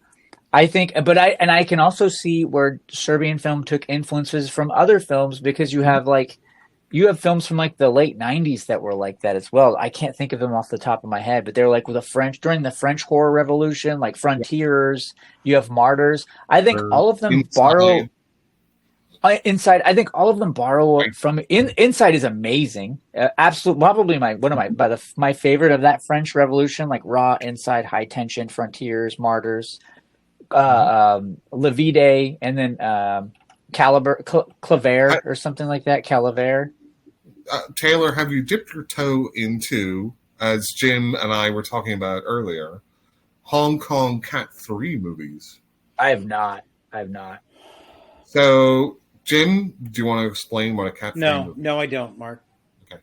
So, Hong Kong, specifically, like really in the 80s, 90s, and still to this day, Category 3 was considered like their X-rated movies, as far as like over in the US, right? They would be X-rated movies. Just like Taboo, So if you look up the likes of The Untold Story, The Ebola Syndrome, movies like that, Anthony Wong, just look up Cat 3 Hong Kong movies. There is a treasure trove of great extreme movies coming out of Hong Kong, 80s, 90s, and even up to present day. Yeah. He sounds like a somebody that's announcing music. The best of the 80s, 90s, and today. It is. It's just into horror movies and shit. It's just a struggle to find like films of extreme nature, but with taste. You know what I mean? Like I like a story. I like appropriate interjections of the subject matter versus the controversial like topics. Like I like when they make sense. So when it's just thrown in to be gratuitous, I'm just kind of like, I can't really suspend disbelief. I feel the same way about books. So there's like one side of it, like Grotesque. I don't know if you've seen Grotesque. I have seen Grotesque. I thought it was a good film. Blair version? So Grotesque doesn't have any plot, right? No, but I thought it was okay. Then you get to the other side, and you can talk about like a Martyrs. You can talk about Antichrist. Antichrist is brilliant. That's the Lars von Trier movie, right? And then, like, I will throw this in with those upper level, like, what I would consider more like smart extreme movies. Human Centipede 2. Oh, I can't. Like, that's like the one film. That's the top of the mountain for me. I've never been able to watch it. Oh, it's amazing. Like with the teeth hammering, I'm just like, oh. But it's an amazing meta film, right? You know, you talk about the screen. Oh yeah, where the guy watches the first film and then it's like a self-realization of that he tries to recreate. Yeah, and the whole thing is like Tom Six, who made obviously all three of the Human Centipede movies. The first one's very tame as far as what it shows, right? It's more about I thought so. Mm-hmm. And so he got like a lot of like people saying, "Oh, it's not extreme. It's not extreme." So he's like, "Fuck you!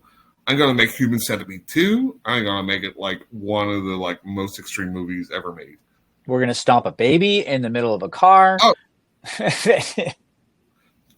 And and I love that it's black and white. And in fact, I might track down. I think there's a Blu-ray of it where it's in color. But it really pushes the envelope so far, right? I mean, it sounds like it.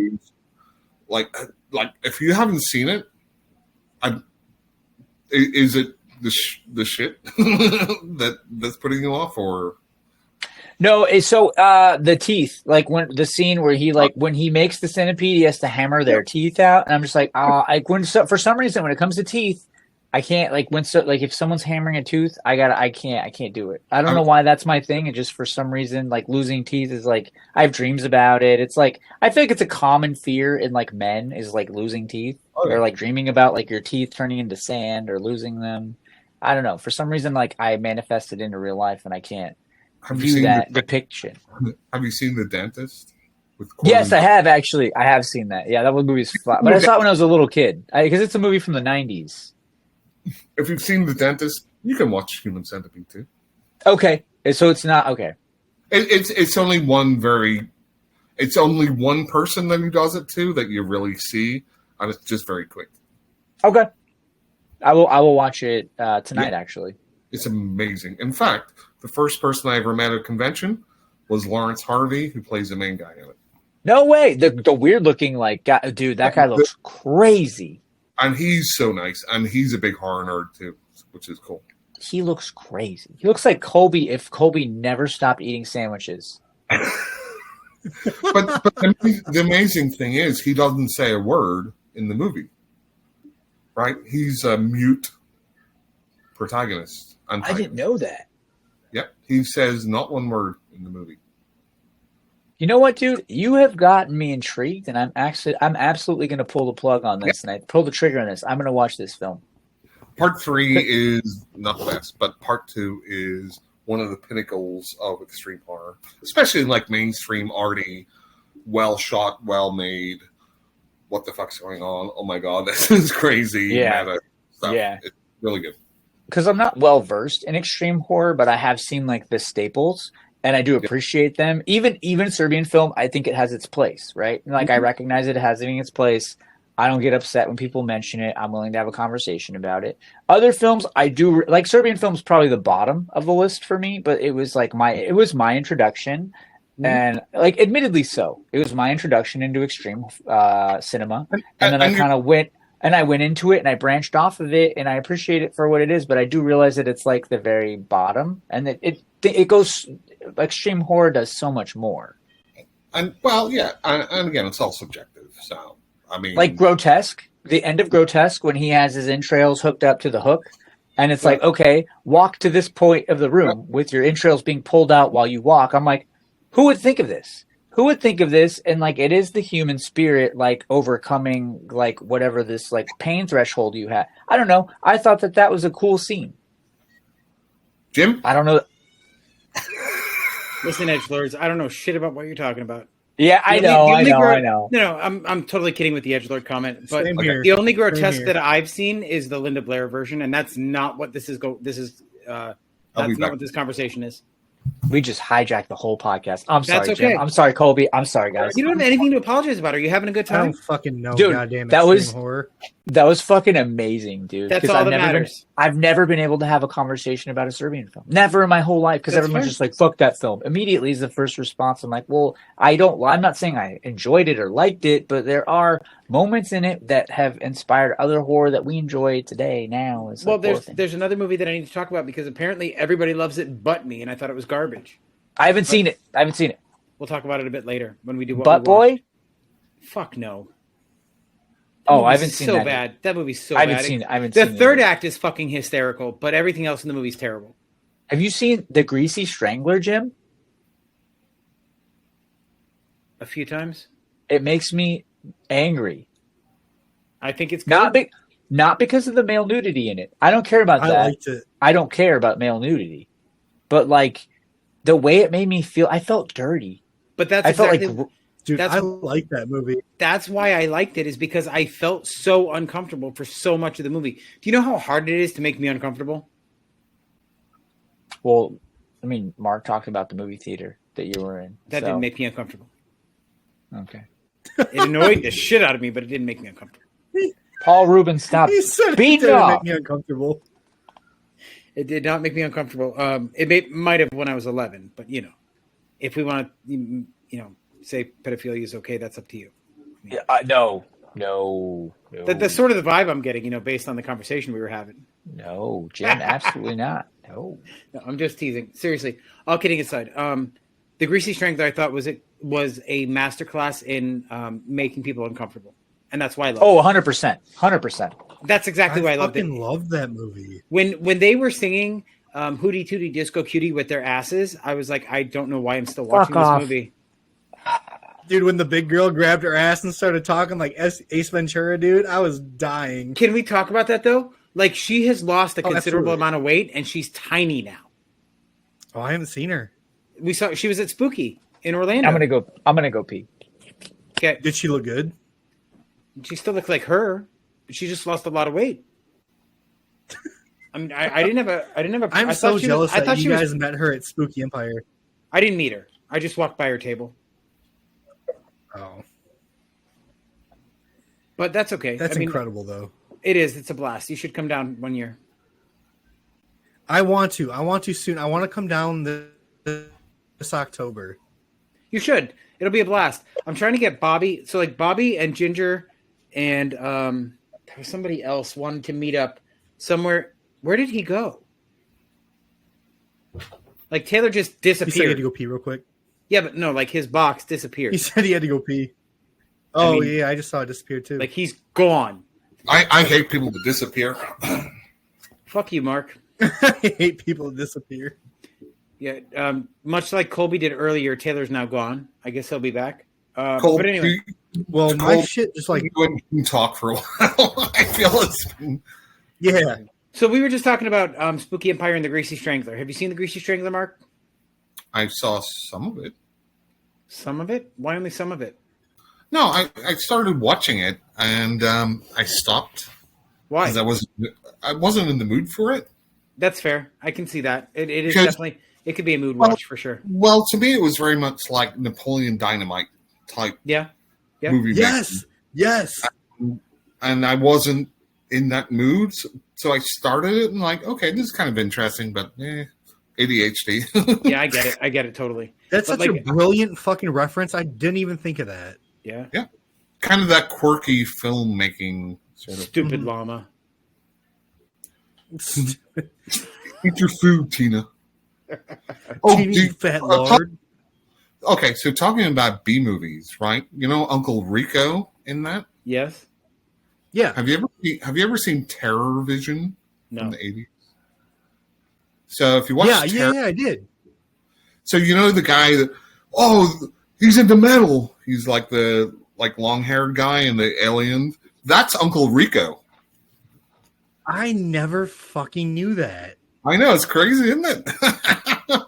That is some of the best like practical creature feature designs like I've ever seen in the 80s. Oh, it's That great. It's movie is like incredible. it's like Full Moon product. I think it's Charles Band or something. Yeah, a lot of fun. And then they have like the weird orgy stuff in it. Yeah, that shit was wild. So, and the grandpa comes up with the idea of making lizard tail jerky because you cut the tail, yeah. they just regrow. So it's like you can keep on doing it forever. There's a business idea, Jim. I'm not making lizard jerky. No, lizard. what's- Why not? What is the name of the guy that makes the jerky in Hotel Hell?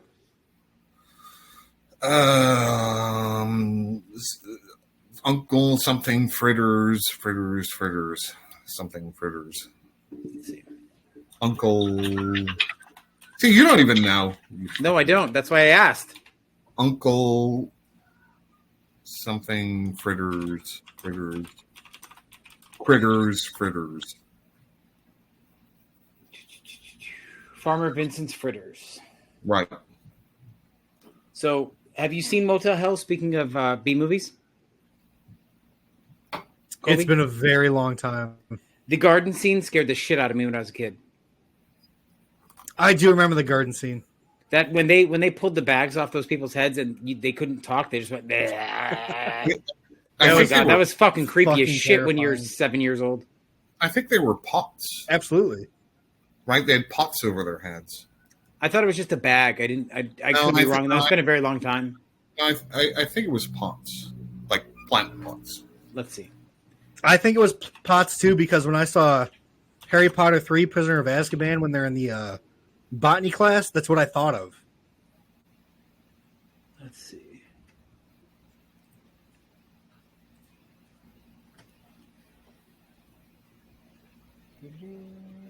Jim's doing his research. I am. Research Jim. Yeah, it's bags. It's not bags, bags. is it? It is bags, yes. What am I thinking of? Hold on, I will share my screen so you guys don't think I'm an asshole. Regardless, I thought of Harry Potter 3 when I saw that. That is not going to change anything. Or no, I thought of that when I saw Harry Potter 3. Look at that, Mark. It's bags. Leave your mom out of this. Oh, shit, yeah. Oh, look, he's got to walk away because he's wrong. Let the dog in. Hi, Luna. Yeah. Why are you going under the bed?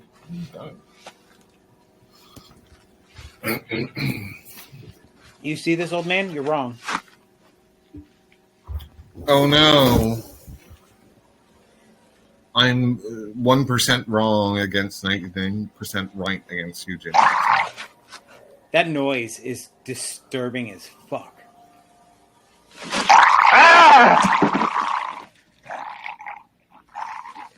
That's just that scene. That was too much for me when I was a kid. Did your mom show that to you or no?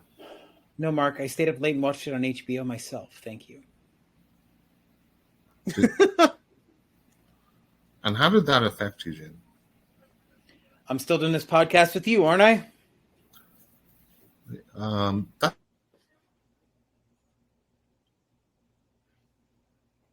the heck just happened?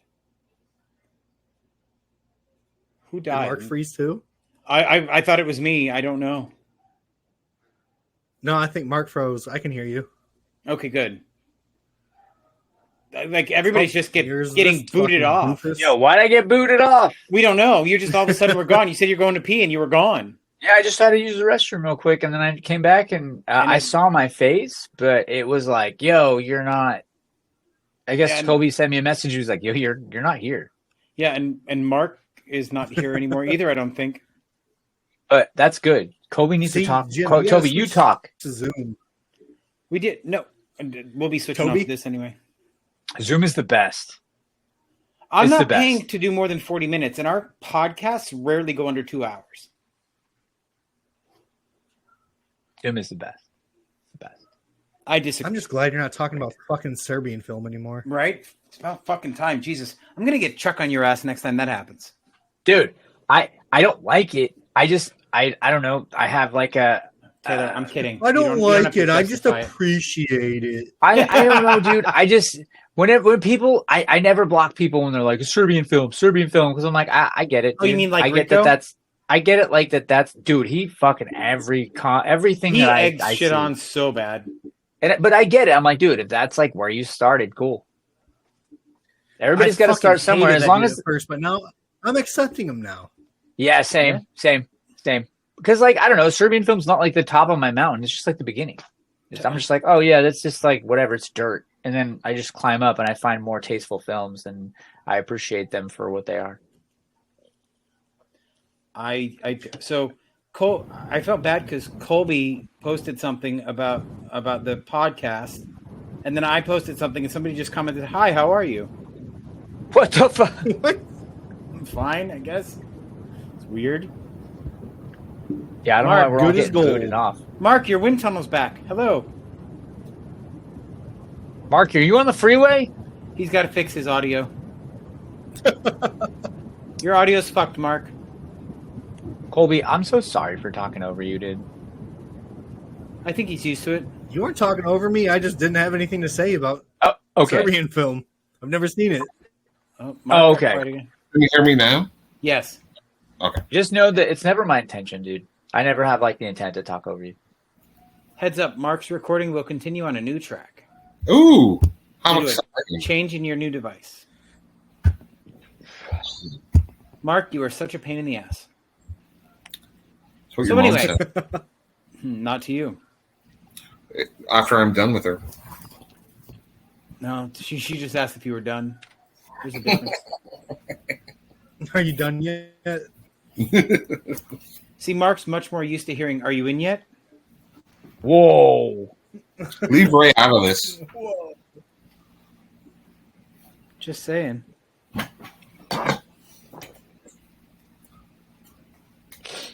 Did we stop recording or are we still recording? Jim, I never Marty, stopped. We're still recording. Jim Marty hates straight people. I don't. I just hate you, Mark. Whoa. There's a difference. Well, no, I think he hates straight people. No, just I've never gotten gay hate before. I don't hate anybody except Mark. So let's talk about one of my favorite B movies. You ready? The Swarm, Slither. Fuck you, Mark. No, I've never seen Slither. the Entity. No, You haven't seen Slither? no. The Last House on the Left from Oh, 1972. shit. Well, you guys brought up a Serbian film, so if we're gonna be edgelords, let's be edgelords. Last House on the Left is rough, dude. It's a hard watch. It So- is. So, Jim, what is Just that a a remake movie. of? I don't know, Oh, for fuck's sake! Mark. He Not said, all of "Oh, us for are. fuck's sake." Not all of us are as pretentious as you. So why don't you enlighten When you us? say pretentious, you mean like smart? No, Mark. I would never call you smart. So Jim, it is a remake of sorts of Ingmar Bergman's. No, you can't say it's a remake of sorts. Yeah, it is. It's either a remake or it's not. No, it is. No, it's not. So Jim, Sorts. Jim, Google The Last House on the Left No. and The Virgin Spring and see what comes up. Why? Because you're doubting me, Jim. I always doubt you. Mm-hmm. Your mom doesn't. Oh, she does. It's not what she said last night. Mm-hmm. I can't believe that you still are using the Your mom? I'm just going to look at Colby and wait for him to talk. Me? Why me? Colby, tell us about The Virgin Spring, the Ingmar Bergman movie, and how it relates to The Last House on the Left. Go. Oh, I actually wrote a whole essay about that in So- high school. Yeah. Well, that's why I The call films them. are similar in plot, so they're often referred to as a remake. However, chaos ensues in The Last House on the Left, whereas order is restored in The Virgin Spring. It's not a remake. I didn't say it was. I said it's often referred to as a remake, Mark. Listen to the words that are coming out of my mouth. Right. But they are linked, Jim. Do you agree? No. You said it was a remake of sorts. I never said it I was a do remake. not agree with your verbiage. Those were your exact fucking words. Taylor, It's a Colby, remake of sorts. If either one of you can come down to Florida and please just punch Jim in the face for me, I would greatly Don't. appreciate that's going to have to be Colby's going to have to wrap him up in some kind of Colby, pretzel how- move. it. I Whereabouts in the think Jim's area? jaw would break my hand. So Colby's in Chicago. Taylor's in I was- California. Yeah, I'm Chicago. outside Chicago. I can buy you I could buy you a flight down here. It's fine. Why? I'll probably be in Chicago in April anyway. Oh, okay. Then you can just punch him for free. Yeah, Cool. I'll kiss Jim before I punch him. there you go. So Mark, Someone you're wrong. So anyway, Jim, so The Last House But on the Left is inspired by Jim. Is that okay with you? That's fine. Yes. Okay, thank you for your permission. By Ingmar Bergman's Virgin Spring. Yes. The Virgin Spring was actually based on Swedish mythology. It is. And what's the difference between the two? They're different movies. No. The ending, Jim. Not just the ending. Well, one set in like medieval times, and one set in like the 70s. The Virgin Spring. The other one was made by Ingmar Bergman. The Virgin Spring was made to specifically reference Christianity and faith, whereas that is not the case in Last House on the Left. Well, Jim, you're a big Christian, right? Yeah, totally. Mm-hmm. Okay, so that's why I'm as big of a Christian as you are in sociology or Scientology. Sorry, Scientology. I am a Scientologist, Jim. Yeah, I've seen the magazines. Anyway, Jim, Last House on the Left kind of like it felt nihilistic at some point. It did, right? So, and to reference the movie that you're talking about, the former, I feel like one might have religious context. I haven't seen it, and then the other one is just completely nihilistic. So maybe they contrast in like how extremely polar opposite they are. So they're not really polar opposite. The plot is actually very similar up until the end. That's when they really start to diverge. Right. So in the Virgin Spring, a young girl is killed by this group of men who eventually end up in the house of her parents, and then they figure out that they killed their daughter. Mm-hmm. So they kill them, right? And that's the basic plot of Last House on the Left. Right. But Taylor, what I would say is like definitely nihilistic. Certainly whenever they stab one of the girls and they're all just looking at her like, oh my God, that's kind of gross. And it's got that very realistic kind of thing. Yeah, definitely. Do you know what the worst part for the Last House on the Left was for me? Is when they made them urinate and defecate on themselves. That was the worst part of that entire torture scene for me. You would love Atros then. Yeah, that actually is going to be one of my watches this week. Hell yeah. So again, with like talking about a Serbian film, and it's kind of like not as extreme because the bad guys are so like goofy. Last House on the Left, the cops are kind of goofy in it. I felt the same way. And let's talk about the Last House. Is one of them, right? And talk about the Last House on the Left, right? It almost has a home invasion vibe. Oh, it is. Until the parents get the upper hand after drugging the people that have come into their home, right? And then everything gets turned on its head. Is the Last House on the Left is the one where they microwave the head, right? Of one of them. That's a remake. Yeah, that's the remake. Okay, that's in the remake. Okay. Yeah. Colby, I want to hear more from you. What do you think about the Last House on the Left there? What do you want to hear? What do you think about the Last House on the Left? I feel we're dominating. For me, I just remember I saw it when I was a teenager. I remember seeing the previews for it where people are passing out, where it's like, this is just a movie. This is just a movie. Remember, this is just a movie. So when I actually saw it, I was like, what the fuck am I watching? Because I've already been desensitized at that point with horror movies. So it's fair enough. But then when the remake came out, I really liked the remake. There's something to be said about like a time and place in cinema, right? So you get like a Cannibal Holocaust, or you get like a Blair Witch Project. Those movies worked in those time periods because of how media works, right? Right. Blair Witch Project, start of the internet. You had the whole internet stuff, marketing, everything else.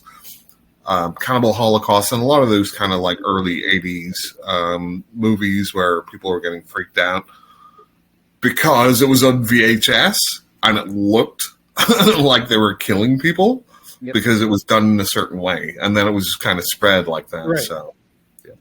So Mark, we have now come to the point in the podcast where we normally talk about what we've watched or listened to or gamed, whether it's horror related or not. Colby, we have? We have. Colby, what do you got for us? What I've watched? Yeah. Games So you played, I just watched The Greasy Strangler last night. Oh fuck.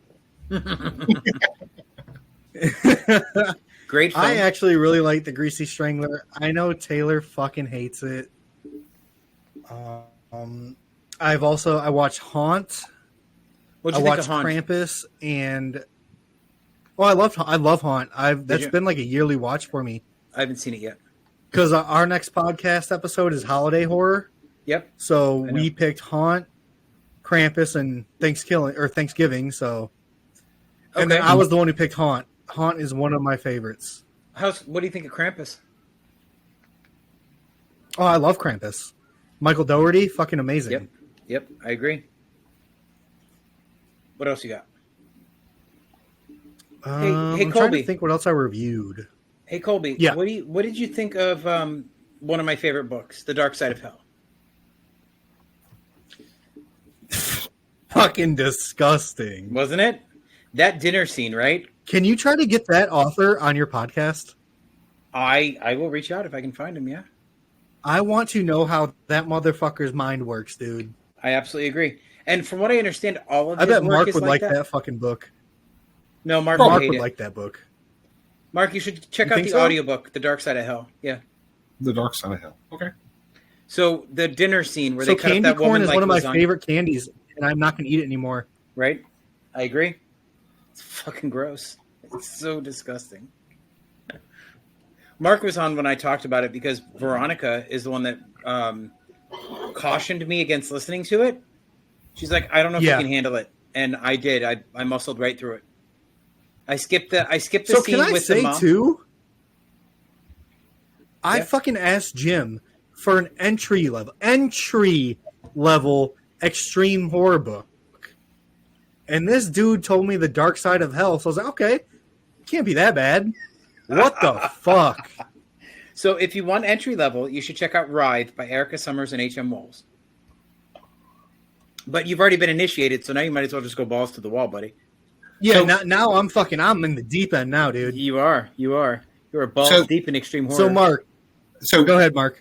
No, I was going to ask Colby, you, and Taylor. So, as far as like extreme stuff goes, like I can pretty much put up with anything because if it's fiction, it's not real, right? If I want to be truly disturbed, there's real life stuff I could watch or history I could read.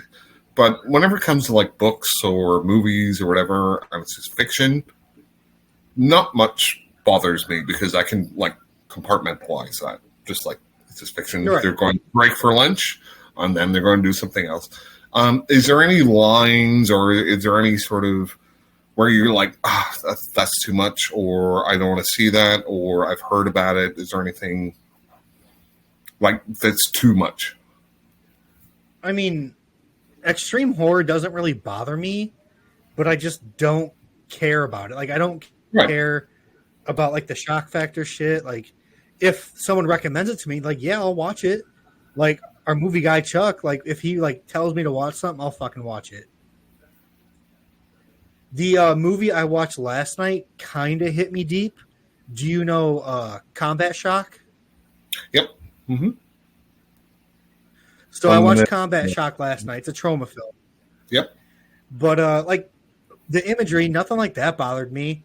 But coming from, I'm a veteran. I was in the military, and I've lost a lot of friends to like mental health. So just like the deeper meaning of that kind of hit me. Right. But I mean, the imagery in itself in it didn't bother me, but just what it made me think, what it made me feel, that's why it kind of hit me deep. Right. Sure. Taylor? So I was doing the best I could to let Colby talk by like biting my bottom lip because I'm no. I'm so verbose and my fucking dumb ADHD brain just like wants to go like a dog off the leash. So I'm so sorry if I talked over you, brother. I love you. As far as extreme horror goes, I don't really have a You're line, good. but I don't like films like The Girl Next Door that was originally a novel. I forget by who, Galligan, somebody. Ketchum. Yeah, there you go. Chuck Ketchum.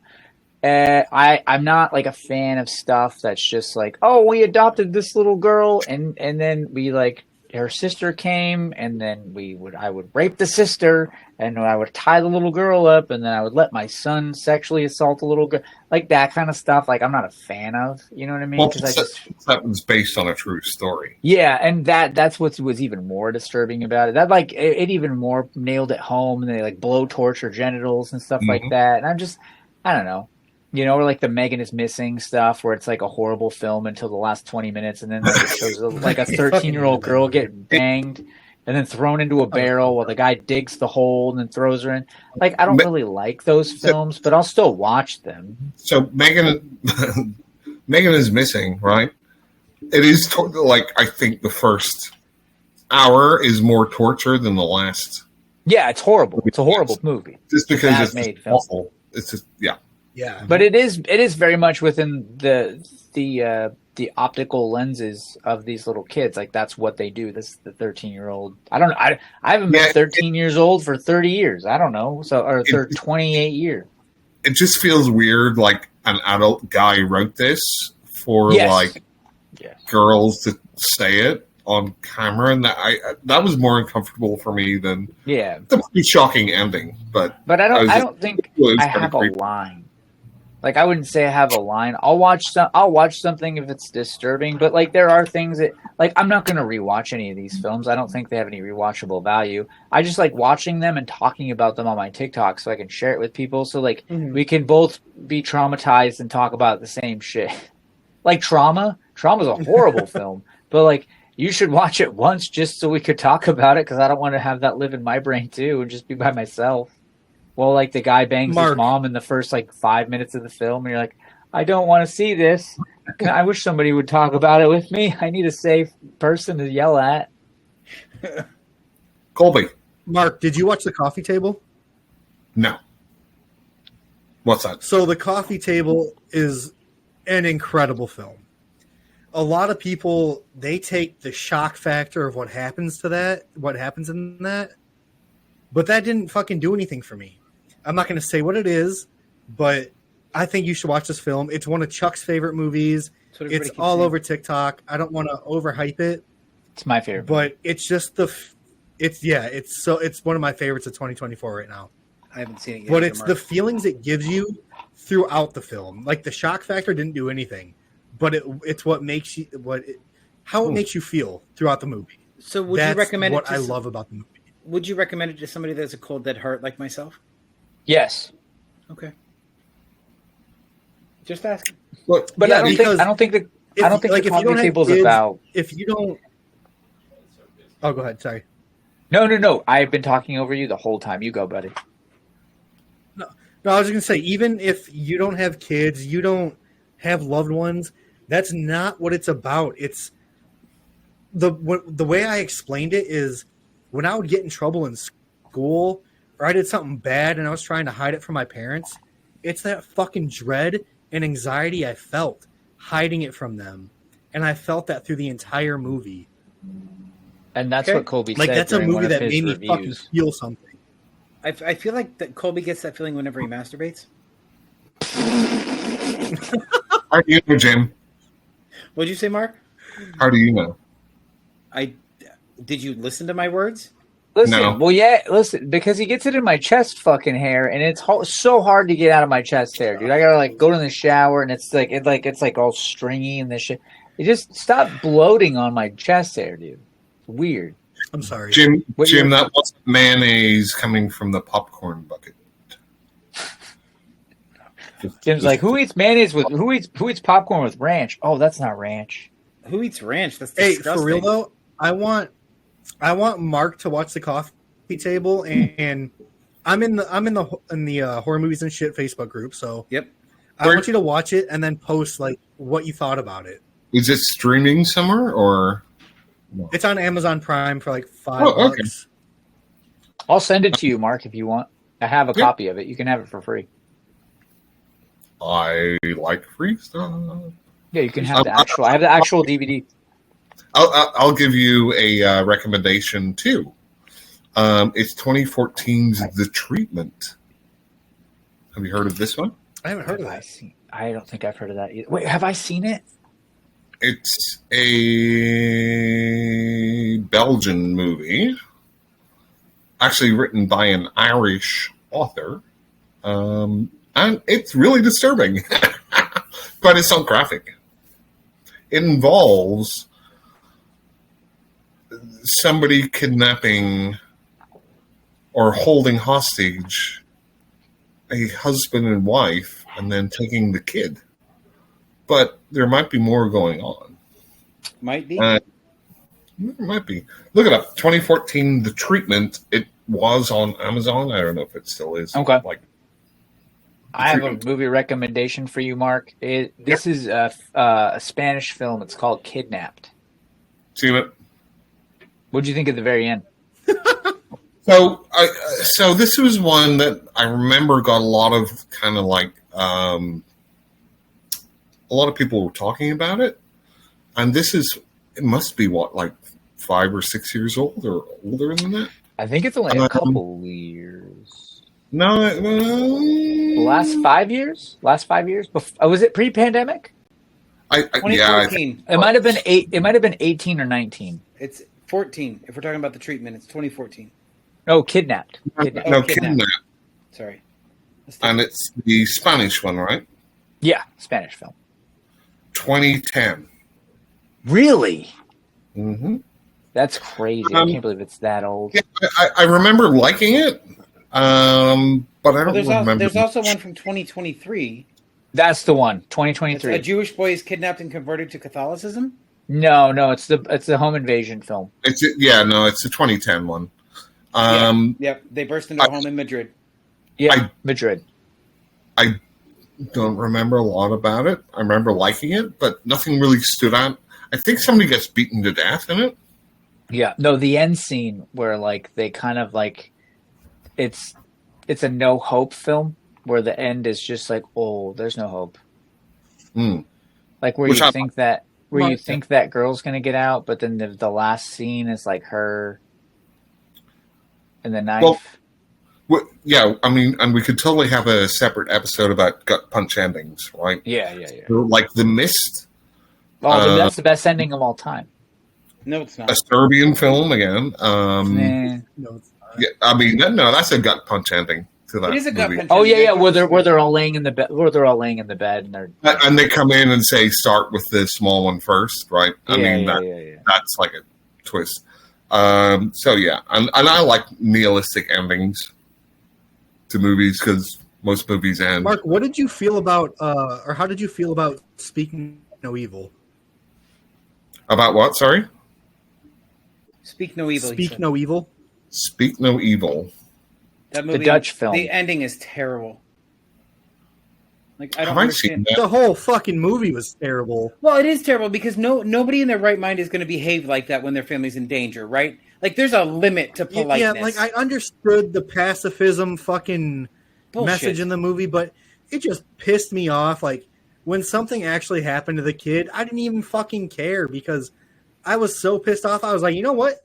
Those parents fucking deserve that. Fuck them. Yep. I have So not seeing seen them, what happened to them at the end, it was so fucking satisfying. Yep. I hate that. It drives me nuts. But even like the end of Night of the Living Dead, that's a gut punch ending. Yes, it really is. And it's just like real life. Sort of. And it's I just think I horrible. watched that at like 8 years old, and it was my first time seeing like a movie with like a racial undertone message, and even then I understood it, and I'm like, holy shit, like that affected me that young. Yeah, and the funny thing is, it wasn't even meant to be like racial. You know, Romero just said, well, you're the best actor for this. But there is so many undertones, especially like with it looks like it's down south somewhere, but I think it's in Pennsylvania. But Do it's you know like who originally was supposed? Oh wait, no, never mind. That was for the remake. So Tony Todd played in the remake. Do you know who originally was supposed to be in the remake? The character, or whatever? Yeah, in the remake, the one they were originally going to have play the main character. So that's the Tom Savini one now. Who was supposed to do it? Yep. They were originally supposed to have Larry Fishburne at the Oh, time. really? Yep. Really? Oh, But Tony Todd took the part. interesting. Hey, Colby and Taylor, we probably should have done this at the beginning of the podcast, but why don't you tell people where they can find you? Oh, yeah.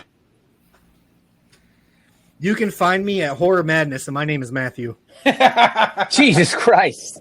That's twice. That's twice you did that. I love you, Matthew. No, you can find me at the Horror House Podcast on TikTok. You can listen to both Taylor and I at the Horror House Podcast on Apple or Spotify. You can find me at Taylor Complains on TikTok. Taylor Complains on pretty much just my name on everything. I have a solo podcast that I do comedy, unhinged shit. It's Taylor Complains. It's the same thing on everything. If you search me on your favorite platform, I will probably pop up and make you upset. Those aren't my intentions. I joke around. I try to make people laugh. It's not always interpreted that way, but I promise you those are my intentions. You don't have to be an apologist here, Taylor. I hope Matthew listens to this and fucking hears the shout outs I'm giving to him. Somebody's gonna need to make him listen to it. That's just how. That's no. He's been getting into podcasts lately. I'll have to. I don't. Wait, what? Yeah, he has. Oh, he has, because I think he listened to one of the episodes and posted about it in the Discord. Yeah, he did. I'm gonna tell him to listen. Matthew, I gave you so many shout outs. And you said at the end of the podcast we were going to talk about Atraz. Oh yeah, I haven't seen it yet. Mark, You haven't? no, So why were you saying we'll talk about it later? because I wanted to talk about it, but you've run the clock out because you won't shut up. What do you mean? It's only 8:40. They do have another podcast they have to do today, Mark. It's not just all about us. Well, I don't know. Hey, I we know. still didn't even talk about my favorite B movie though. I know we haven't. Is it The Swarm? It's No, the B it's movie. pretty He close. just said that. What is it going to be? It's Phenomena? the Swarm on Mars. Oh, no. God, I love But Phenomena. that's not really a B movie though, because they had a huge budget. It had a huge theatrical release. It just bombed. It's more of a cult classic at this point. I love that movie. I do too. With Jason Statham. That monkey was so caked up. Yeah, it was fucking great with Ice T. Is it Ice T? Ice T, right? Yeah. No, it's Ice Cube, Jim. No, Ice Cube is on Yeah, Ice SUV. No. Oh, is it Ice Cube? Jesus. Cube. I always Ice get Cube. that. He's on STV. Dude, I have gotten those people Cube, confused. Jesus. I have gotten those two confused since 1989. What do you see? Racist. Jim will cut this out and he'll just say, oh, yeah, it's Ice Cube in it, right? Yeah, right? You should honestly, I hope Jim. so. You got to just let the podcast just release it Taylor. all. Toller, you have no idea how little editing I actually do, right? I don't edit out for content most of the time. It's usually just the pee breaks. Oh, that makes sense. But anyway, Atraz. Colby wanted to talk about Ghost of Mars first. Oh, that's right. Ghost of Mars rules. Fucking brilliant. 10 out of fucking 10. Horror House stamp of approval. Ghost of Mars. Yeah, it's That's a 3 not out true. of 10. That's You my can't. hands You straight. can't. That's like a 7. Maybe a 3. Whatever happened.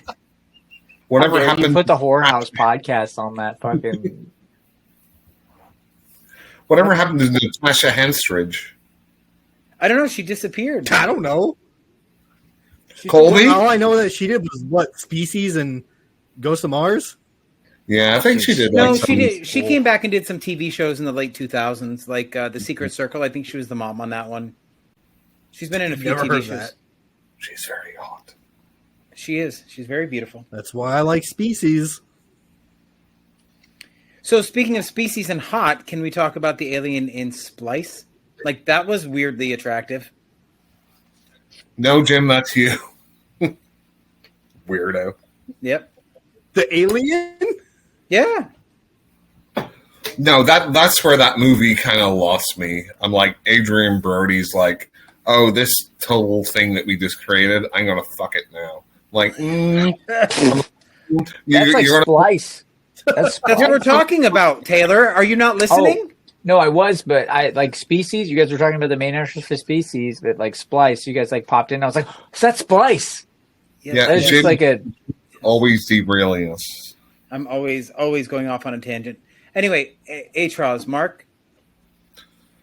No. Okay, Colby, what else do you have that you've watched? or read or listened to or anything you want to talk about? I just watched Atros last week too. I like fast forwarded to like the fucked up parts, but You mean you missed the best parts? There was no good part. no, I no fast story. forwarded to the fucked up parts. There's no story. So all I okay, wanted to do was see what the hype is all about. so Especially the last video. yeah. So let's just talk about Atros. So I watched it last week. I had to buy it because it wasn't streaming anywhere, strangely enough. And That's rough. You own it. You own Atros. Yeah. Oh, yeah. I'll watch it again. I don't care. That's his spank material, just so you know. So on the front cover, it's presented by Ruggiero Diodato, right, who made Cannibal Holocaust. And you can see that they were kind of doing a Cannibal Holocaust found footage type thing with it, right? I didn't think it was as disturbing as some other movies. Really? Yeah. Mm-hmm. Like, so because it's handheld, right, and there's pros and cons to that.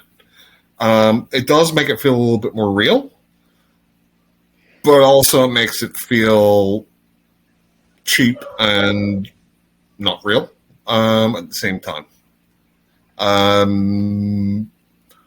I really have to give props to the guy who made it, who was also the main star, because he did like so much in that movie, right? He edited it, did like everything in it.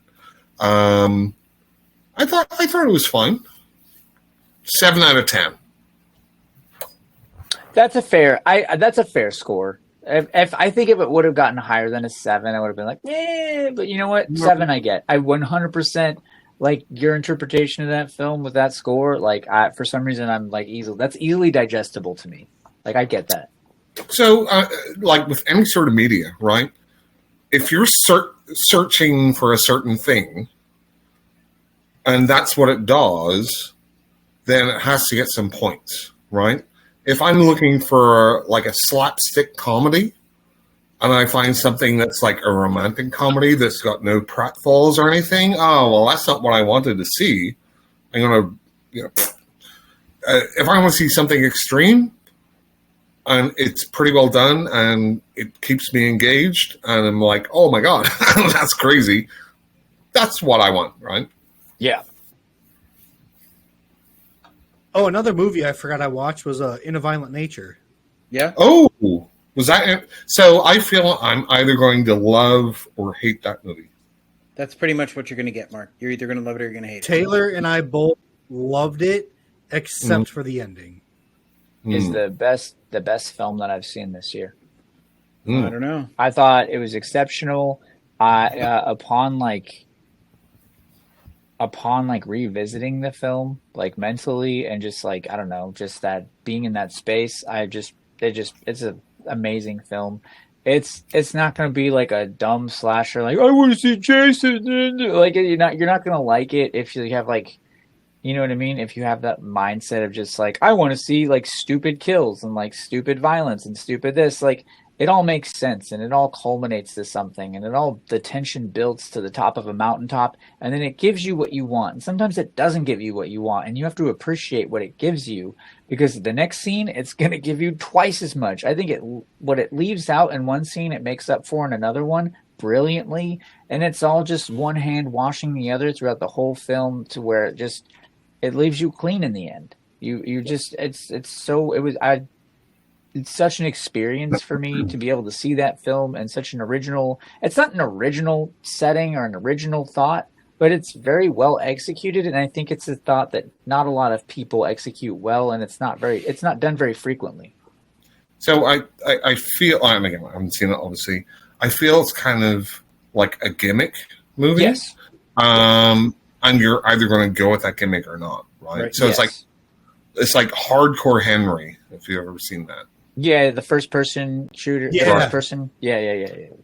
And that's the vibe I get just from like what I've heard. So 100%. You either buy in or you don't buy in. And if you don't buy in, you're going to resist it the whole time and you're going to hate it. And if you do buy in, that means you get all you're going to open yourself up to all the nuances and open yourself up to all like the captivating imagery and cinematography and audio design, and like you're going to have an experience. But if at that very beginning you're just like, this is boring, this is slow, I don't like it, like you're going to drag your knuckles through the whole film and you're going to beat your caveman club on your cave wall and you're going to yell. It's going to be upsetting, and it's it's understandably so. You're not going to like it. So did you just call me a Neanderthal? A Neanderthal. Neanderthal. A Cro-Magnon? It's not Thal. Look it up. Neanderthal? Yes. I called you a Cro-Magnon, Jim. That's okay. I have the forehead for it. You're a beautiful man. You're a handsome, beautiful man. I got my cat in my lap right now. Is that what you call your girlfriend? How dare you, Jim? I would never talk to you while she was down here. She's mad at me. She thought the podcast was going to be done, and we were going to go get it. We were going to go get sushi before we went into Ian's podcast. But I was like, I don't know. It's just going to go as long as it goes. It's just a good vibe, and I'm at work. I'm at work right now. It's like fun. It's like fun work. Huh. Interesting. But Jim, what are your? Oh no, I'm sorry, Colby. Atros thoughts. My thoughts? Yes. I didn't really have any fucking thoughts about it.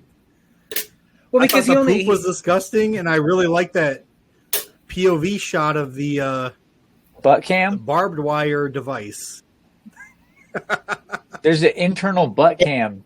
So there's both a like punch cam when he's hitting the girl, and then there's a dildo cam. Colby, did you like when he stabbed the hooker in her pussy and killed her, and then he fucked her? Did you like that part? I mean, I didn't mind it, but I was like, what the fuck? Jim? I haven't seen it. I already said that. I know. You want to see it. The dad calling the son the F word while he like rapes him was fucking hilarious, because I was like, you're having gay sex with doesn't that mean you're one too? What's going on here? Hey, I'm just gonna say, hang on, Taylor. No. Shut up, Mark. Shut up, Mark. Shut up. Let the homo in the room address this, please. For fuck's sake, always special. No, I'm just the only one of my kind here. There's a difference. Anyway, so Taylor, exactly what about the rape made it funny? So it's not. It's just ironic because it's like this overly masculine Hispanic man, and I identify that in like my grandfather because he's an overly masculine Hispanic man. Yep. And he's like, "Oh, I found gay porn in my son's whatever." So like the first thing he thinks about doing, well, no, he takes him to go like get a hooker, and then he doesn't want to do it. So then the second thing, he just jumps straight to like, I gotta rape him. I gotta rape my son. That's the only way. That's the only way we're gonna teach him a lesson. That's how we did it in the 70s. Like I just thought that was funny. That's like the first thing you think about, you moron. Hang on, Taylor. Like two things, right? Number one, that's just the same as finding out your underage son is smoking. Hey, you're going to pack. How is that the same thing? Plus situational awareness, you dick. Shut up, Jim. Plus, there's a huge difference between smoking a pack of cigarettes and raping your child. Jim, it's a joke. Shop. Anyway, plus, he didn't rape him with his penis. I think he used the strap-on dildo. The dad did? Yeah, I believe so. Yeah. That's what I hear. No, he's not gay. Because the dad takes his pants off though. Yeah, and he puts the dildo on. I didn't see that part. So he's not. Because he finds his son's dildo. That's right. Yeah. He does find his son's dildo. I didn't know he used it on. So he's the good guy. Jim?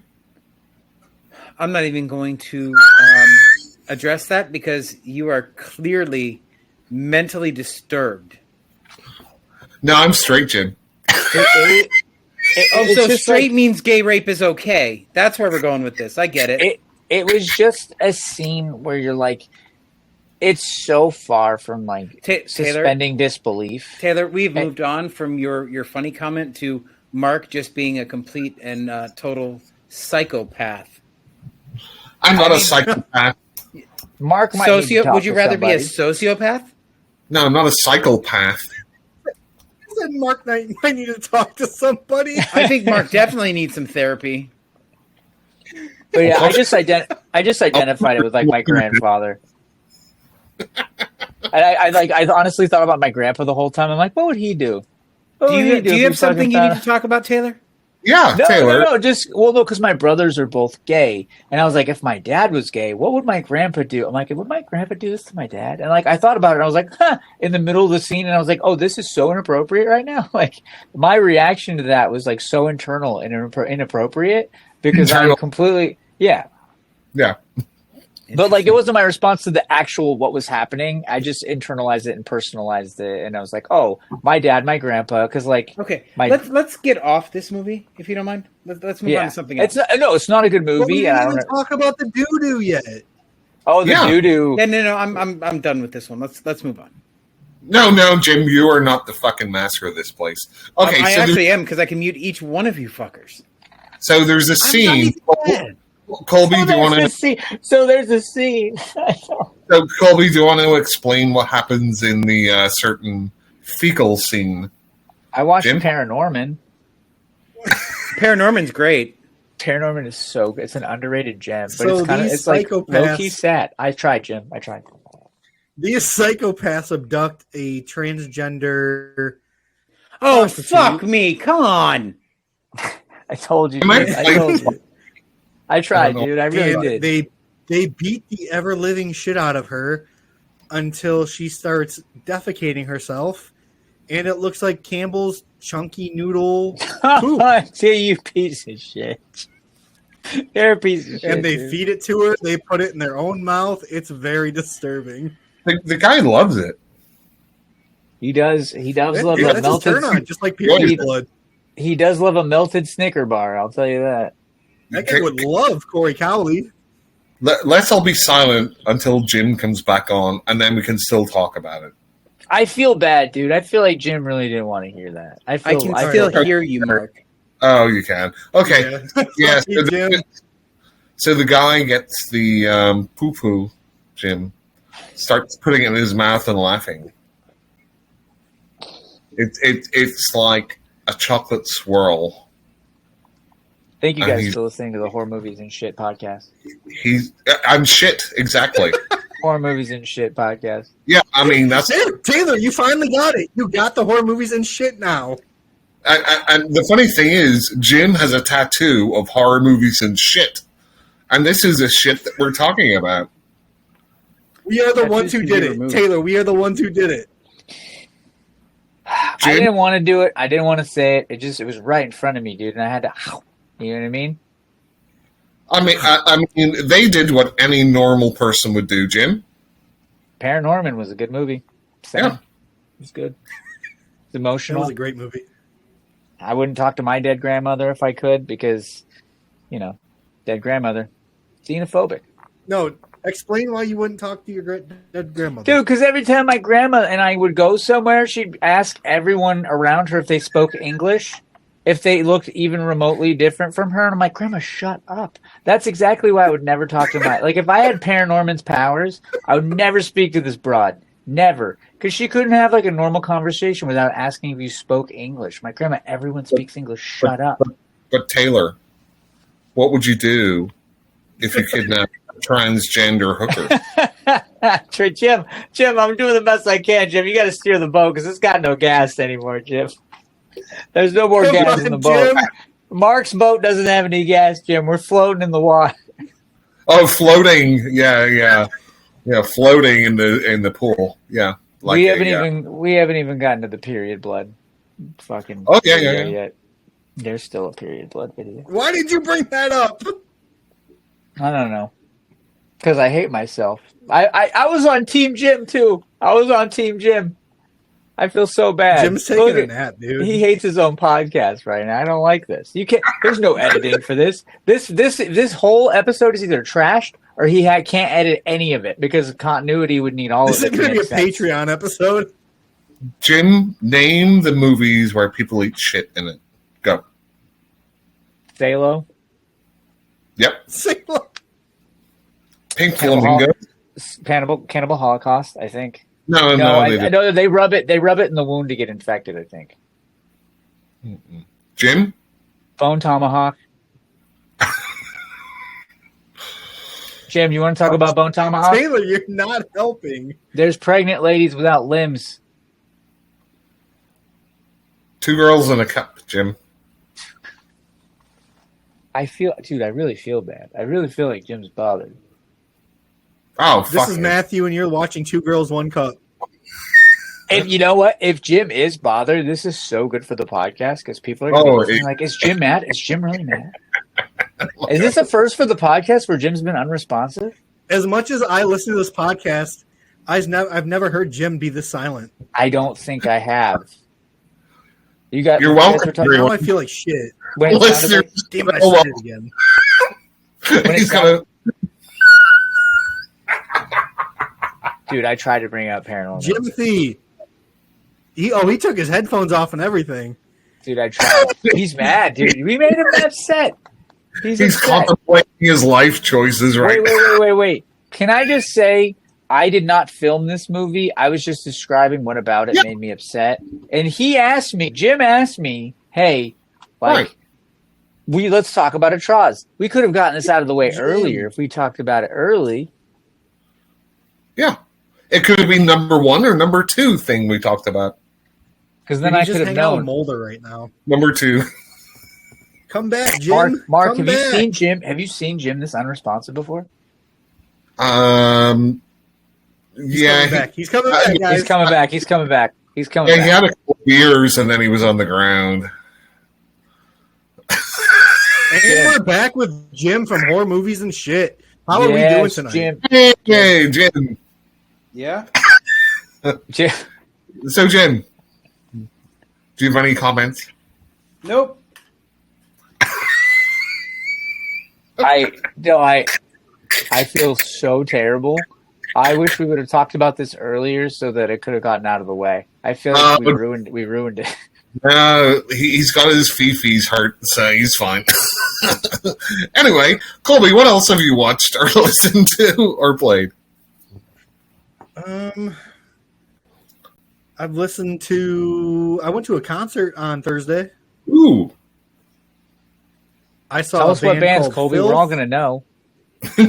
Filth, Infurious, and Snakefather. What was the other band? Snakefather, Filth, and who's the other one? Infurious. I'm wearing this shirt right now. Infurious. Okay. Is that like another word for not mad? Yeah. Okay.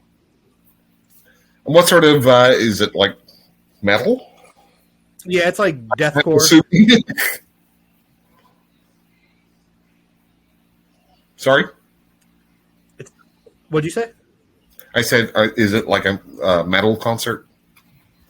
Yeah, it's like metal, deathcore, metalcore, all that kind of shit. Mm-hmm. Now I feel uncomfortable saying shit. I can't even say shit. Well, it's horror movies and shit. But we took the shit too far. Yeah. I want no part of like whatever's making Jim upset. So I just am not going to say anything. Jim, for fuck's sake. I don't want to fucking I don't want to bum anybody out. That's like far beyond my intention. Jim, when you edit and listen to this, I love you. Yeah, please listen back and know that we all like love you. Jim, you're making our guests feel bad. We're only talking about poop, for fuck's sake. I swear to God, if it's a bit and like Jim puts his like headphones on and goes, haha, that's the end of the show, I'm gonna flip out because like he totally got me. Because I feel like an internal weight. He's going on right now. I feel like an internal heaviness right now. Like if this was like the Eric Andre show, like what Eric Andre does to his guests, I feel like I feel the impact of that. Okay, I'm going to try something here. Oh my Oh, god, here we go. dude! I'm gonna lose. I'm gonna lose it if he picks up. I'm gonna lose it. Come I'm on, gonna Jim. Lose my mind. Pick up. Why is he so upset? I love don't that you even. can hear the ringing.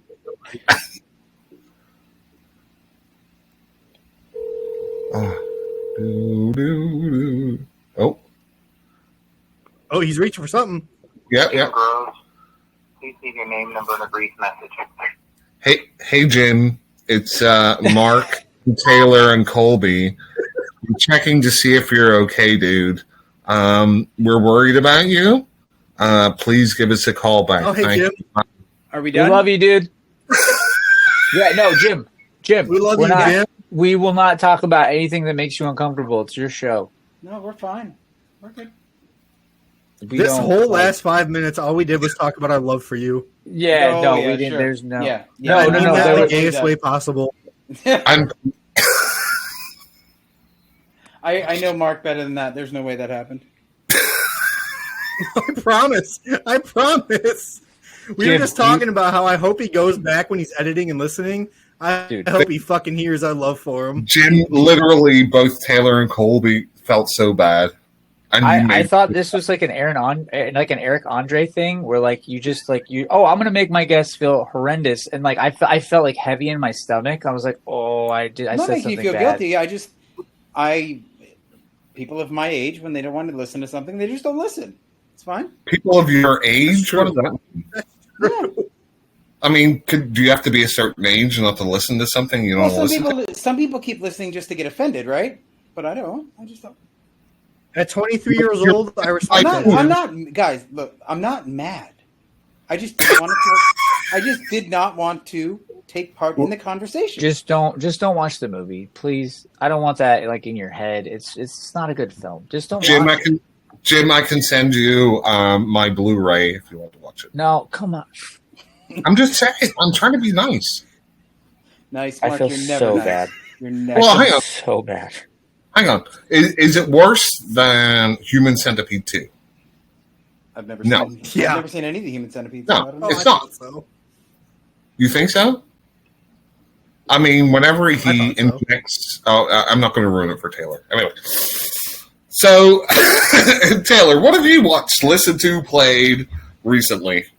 Kidnapped, Paranorman, and In a Violent Nature, which I all thought were like literal like 9s, 8.5s, and 10s. Like I agree with Paranorman. Paranorman's obviously like a 9. Kidnap was a 10, and then I thought Kidnap was like an 8.5, Yeah. and then I feel like In a Violent Nature is a 9.5. It was a brilliant film. It was beautifully executed, but you have to buy in. If you don't buy in, you're gonna hate it.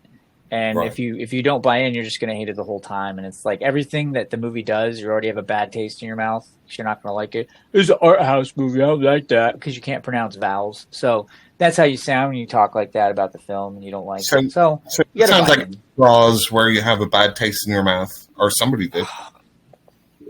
Jim, what have you watched, played recently? The only thing Huh? was the 2022 film Swallowed. Other than that, nothing. Oh, that was a hard watch, dude. Jaws. Swallowed, where the lady like puts the stuff in her shoes and like swallows the thumbtacks. It was so hard to watch. What are you talking about? You said you watched Swallowed? Yeah, from 2022, it's about two gay men who transport drugs across the Canadian border. Oh no! There's another like horror movie about like a lady who swallows like inanimate objects. Oh, and, yeah, like- no, I haven't seen that one yet. Okay, my bad. I thought you were talking about a different Swallowed. No, I was a little He said, "What the disappointed. fuck are you talking about?" I was a little disappointed because they advertise that it's body horror, but other than some fisting, there's not really any body horror. Fisting. Do you see? Other- Wait, do you see the fisting though? Like, do you see like? I mean, they take camera shot changes, so no, it doesn't. It's not like that. Okay. It's a guy laying on his side with a towel over him, so you just sort of infer it. You don't really see anything. Ugh. Okay. But it was a solid film. The thing that I like the most about it is Mark Patton comes back, but he's not his Scream Queen self like he was in Nightmare 2. He's actually a really, really bad dude. So it was interesting. I'm curious to see Mark Patton as a villain. I'd watch it. He's a flaming villain, but you know. So, still a good movie is a good movie. Did you like it? Was it good? I did. I thought it was solid. It was one of the better gay-centric films that I've seen in probably the last few years. Are you gonna throw a review up on TikTok? I am. Yeah, I was going to do one today, but I didn't get a chance to film it today. I want to watch it. It's a solid film. I liked it a lot. I had to buy it, but I'm glad I did. Jim, you're looking very defensive there with your arms crossed. Are you okay? Fine. That's how my wife talks to me when she's mad. I'm good. I feel like I just got done watching like the most like graphic, intense movie ever because I'm just like, oh, this pit in my stomach. Is everything okay? What's going on? I hate it so much, dude. Fine. Jim, I hope you're mad at Mark and not us. Yeah, I'm not dude. If mad I at did, all. You're mad I'm at sorry. I'm not mad. I'm sorry. I'm not mad. Will you guys stop? Jim, If I why are was you mad? so You mad? would know. Oh Mark, fuck! Your turn. It gets worse than it gets worse than this. Yeah, it does. You're not a lot worse. You're not your usual jolly self, Jim. I'm fine, Mark. What have you watched, Mark? So I watched Atros.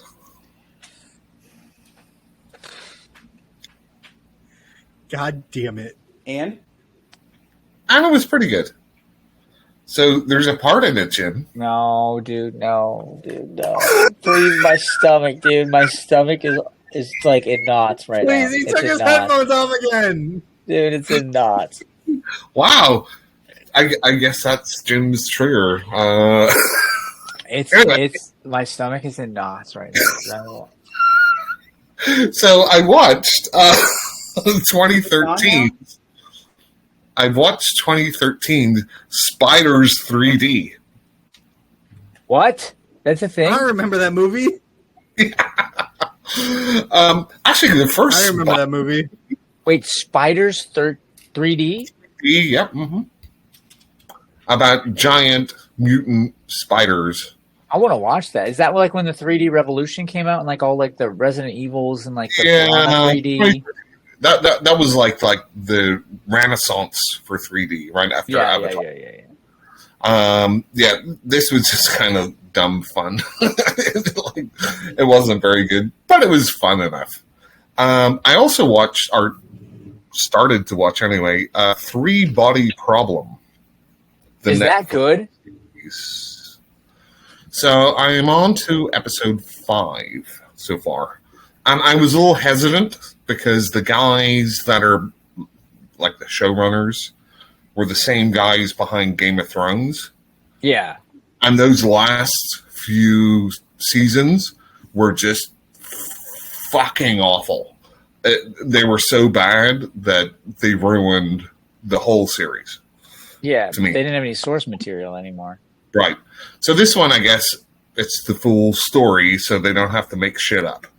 Yeah, it's pretty good. It's a little weird. I believe it's based on like a Chinese or Asian, that's kind of racist, story. And they made like a 30 episode thing in the original language. But so far, this is really good. They made one big major mistake in the first episode, where they have all these scientists who are looking at like the Hadron Collider, where they're like throwing atoms into each other, and they're like, "Oh my god, the results here are like overturning all of science," and they're all like upset about it. I'm like, no, a scientist would be like leaping up in the air saying, I'm going to win a Nobel Peace Prize for this, or a Nobel Prize for this, because it's overturning all of what we know. But it's got like this alien thing, and then it's got like this VR headset game thing. 5 episodes in, yeah, I would recommend it. I'll watch it. I like those two dudes. I just didn't like that when it's left up to them. They're good directors. They're not good writers. Right. They just, I don't know what the fuck they did with the end of Game of Thrones. I mean, they were allowed to write for whatever reason. Jim, are you there? Am I? Jim, stop motion. Have you seen it? I have. And what do you think? I thought it was not worth the hype. Why was that? I haven't seen it, so I have nothing to base it on. I did not think that there was the visceral emotional reaction warranted. There was some good body horror. I thought it was a decent depiction of a descent into madness, but I thought it was extremely far-fetched.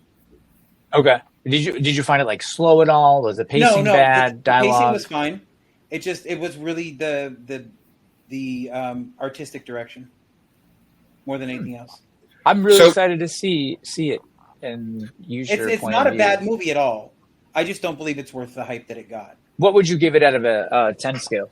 Maybe a 6, because it's well made. That's not bad. That's not bad at all. No, it's well made. I just didn't. For Jim, that's not bad. Yeah. Oh, that's like a 10 out of 10 for most people. Yeah, pretty much. Mark, what'd you think? Okay, so I was going to see this in the movie theaters because I just heard about it and I'm like, oh, that sounds interesting, but I didn't get to see it in the theaters, so I just watched it yesterday. And it's okay, so it's like very art house, and you either go with art house stuff or you don't. There's very little middle ground, I feel, with like art house movies.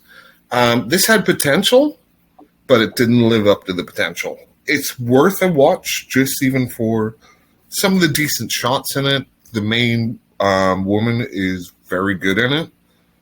It just lacks anything around it. If they had like fully committed to the stop motion puppetry and made that a bigger part that was interacting with people, I think it would have been much better. There's no real explanation why the main character is going mad. There absolutely is. She was emotionally abused by her mother. Yes, and when her mother got sick, she started to break. No, like her mother says in the film, "You can't survive without me." Jim, you need to not be so emotional. But it's so. I don't think that was I get that, and it was the controlling mother thing, but I don't think they built that up enough. Oh well, that's true. I agree. As an audience member to say, oh, she was so badly treated, or she was so much under the thumb that she went crazy. Yeah, because of.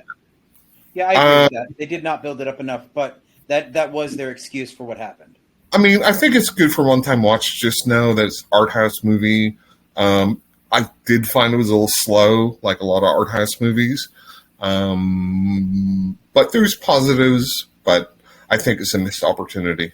The third act of that film really makes it worth the watch. So Taylor and Colby, are you wanting to watch this movie? I'm going to for sure. Okay, I'm going to say something real quick that may be a spoiler, so you may want to just turn off your... I have to pee anyway. I'll go pee. Okay, there you go. Colby, do you need to pee? No, I'll just turn the volume down. And it's not a big spoiler anyway. So, Jim, I don't know about you, but I thought the climax of the movie would be much better because she has her mother's body if she had made her mother's body into a stop-motion corpse. I could see that, but I don't think that was the point of the film. No. Because but what I mean is because she was so supposedly afraid of how her mother had treated her, or so under the thumb, that wouldn't have been realistic, in my opinion. Right. To me, it would be like the opposite, right? So she was controlled by her mother, but by the end, she controlled her mother.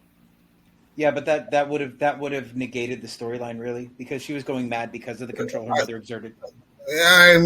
I mean, I think the story was very threadbare. Anyway, that's fair. Colby, we're done.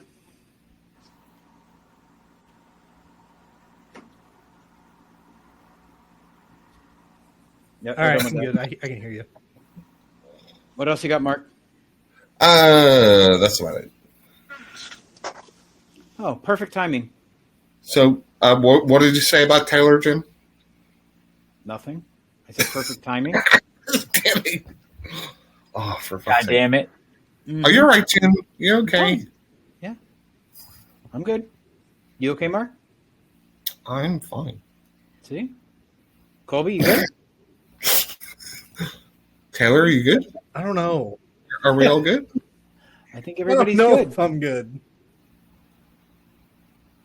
Why would you not be good? I just want Jim happy. I just want I'm Jim fine. happy. You're not the Jim from the start of this podcast. It looks like Taylor froze, and Yeah, now it we have makes two me Taylors. sad. Now we have two Taylors. Two Taylors. What's up? Taylor's This is like infiltrating. That's like the live earlier where Colby was using Taylor as his background. Well, such art imitates life. It does. That it does.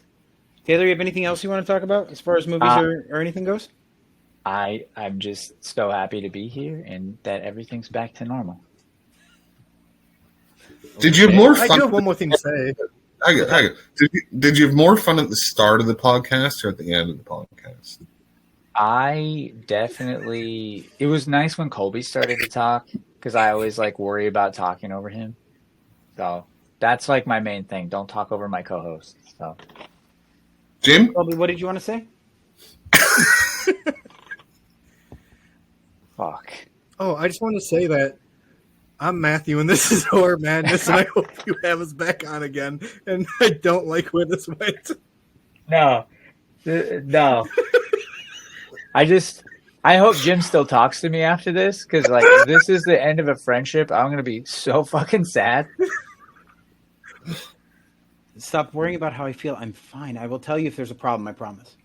Okay. Jim, you know I made like so many jokes about your mom all the way through the podcast, but then you No, got mad. I'm absolutely not aware that happened at all. But then you got mad about something. It's okay, Jim. I'm just joking. Okay. Mm-hmm. Yeah. Oh. Jim, Anyway, we're I good. do want to say, dude, I appreciate you having us on more than Of you course. could ever imagine. I Have a listen to you blast guys talking to all you the guys. time, so I have a blast talking to you guys. You guys are good, Yeah, this- good dudes. this was a fucking blast. This was so much fun until the movie got brought up. But before that, like the hour and a half that we did get to spend, like just bullshitting and talking about B movies and all the stuff that I did learn about. I think here, we like, talked it's- about B movies for 15 minutes. Yeah, but you're extensive. But Mark was able to like pinpoint movies just based on the actors and actresses from like 1978, and like just your knowledge is insane. Yeah, that's true. I'm insane, yeah. That's true too. Well, We are gentlemen, going to have you guys on for our horror hot takes episode. Oh, That we works? can't. Since Okay. Jim's so pedantic and Mark is so pretentious, yes, absolutely. so it is a perfect episode for you guys. Pretty much. Absolutely. Well, gentlemen, thank you very much. I know you guys got to get ready for Ian, so we won't keep you any more than we already have. But thank you for hanging out today. This Thanks was for coming, guys. Appreciate We it. love you guys. We love both of Dude, you. thank you guys so much.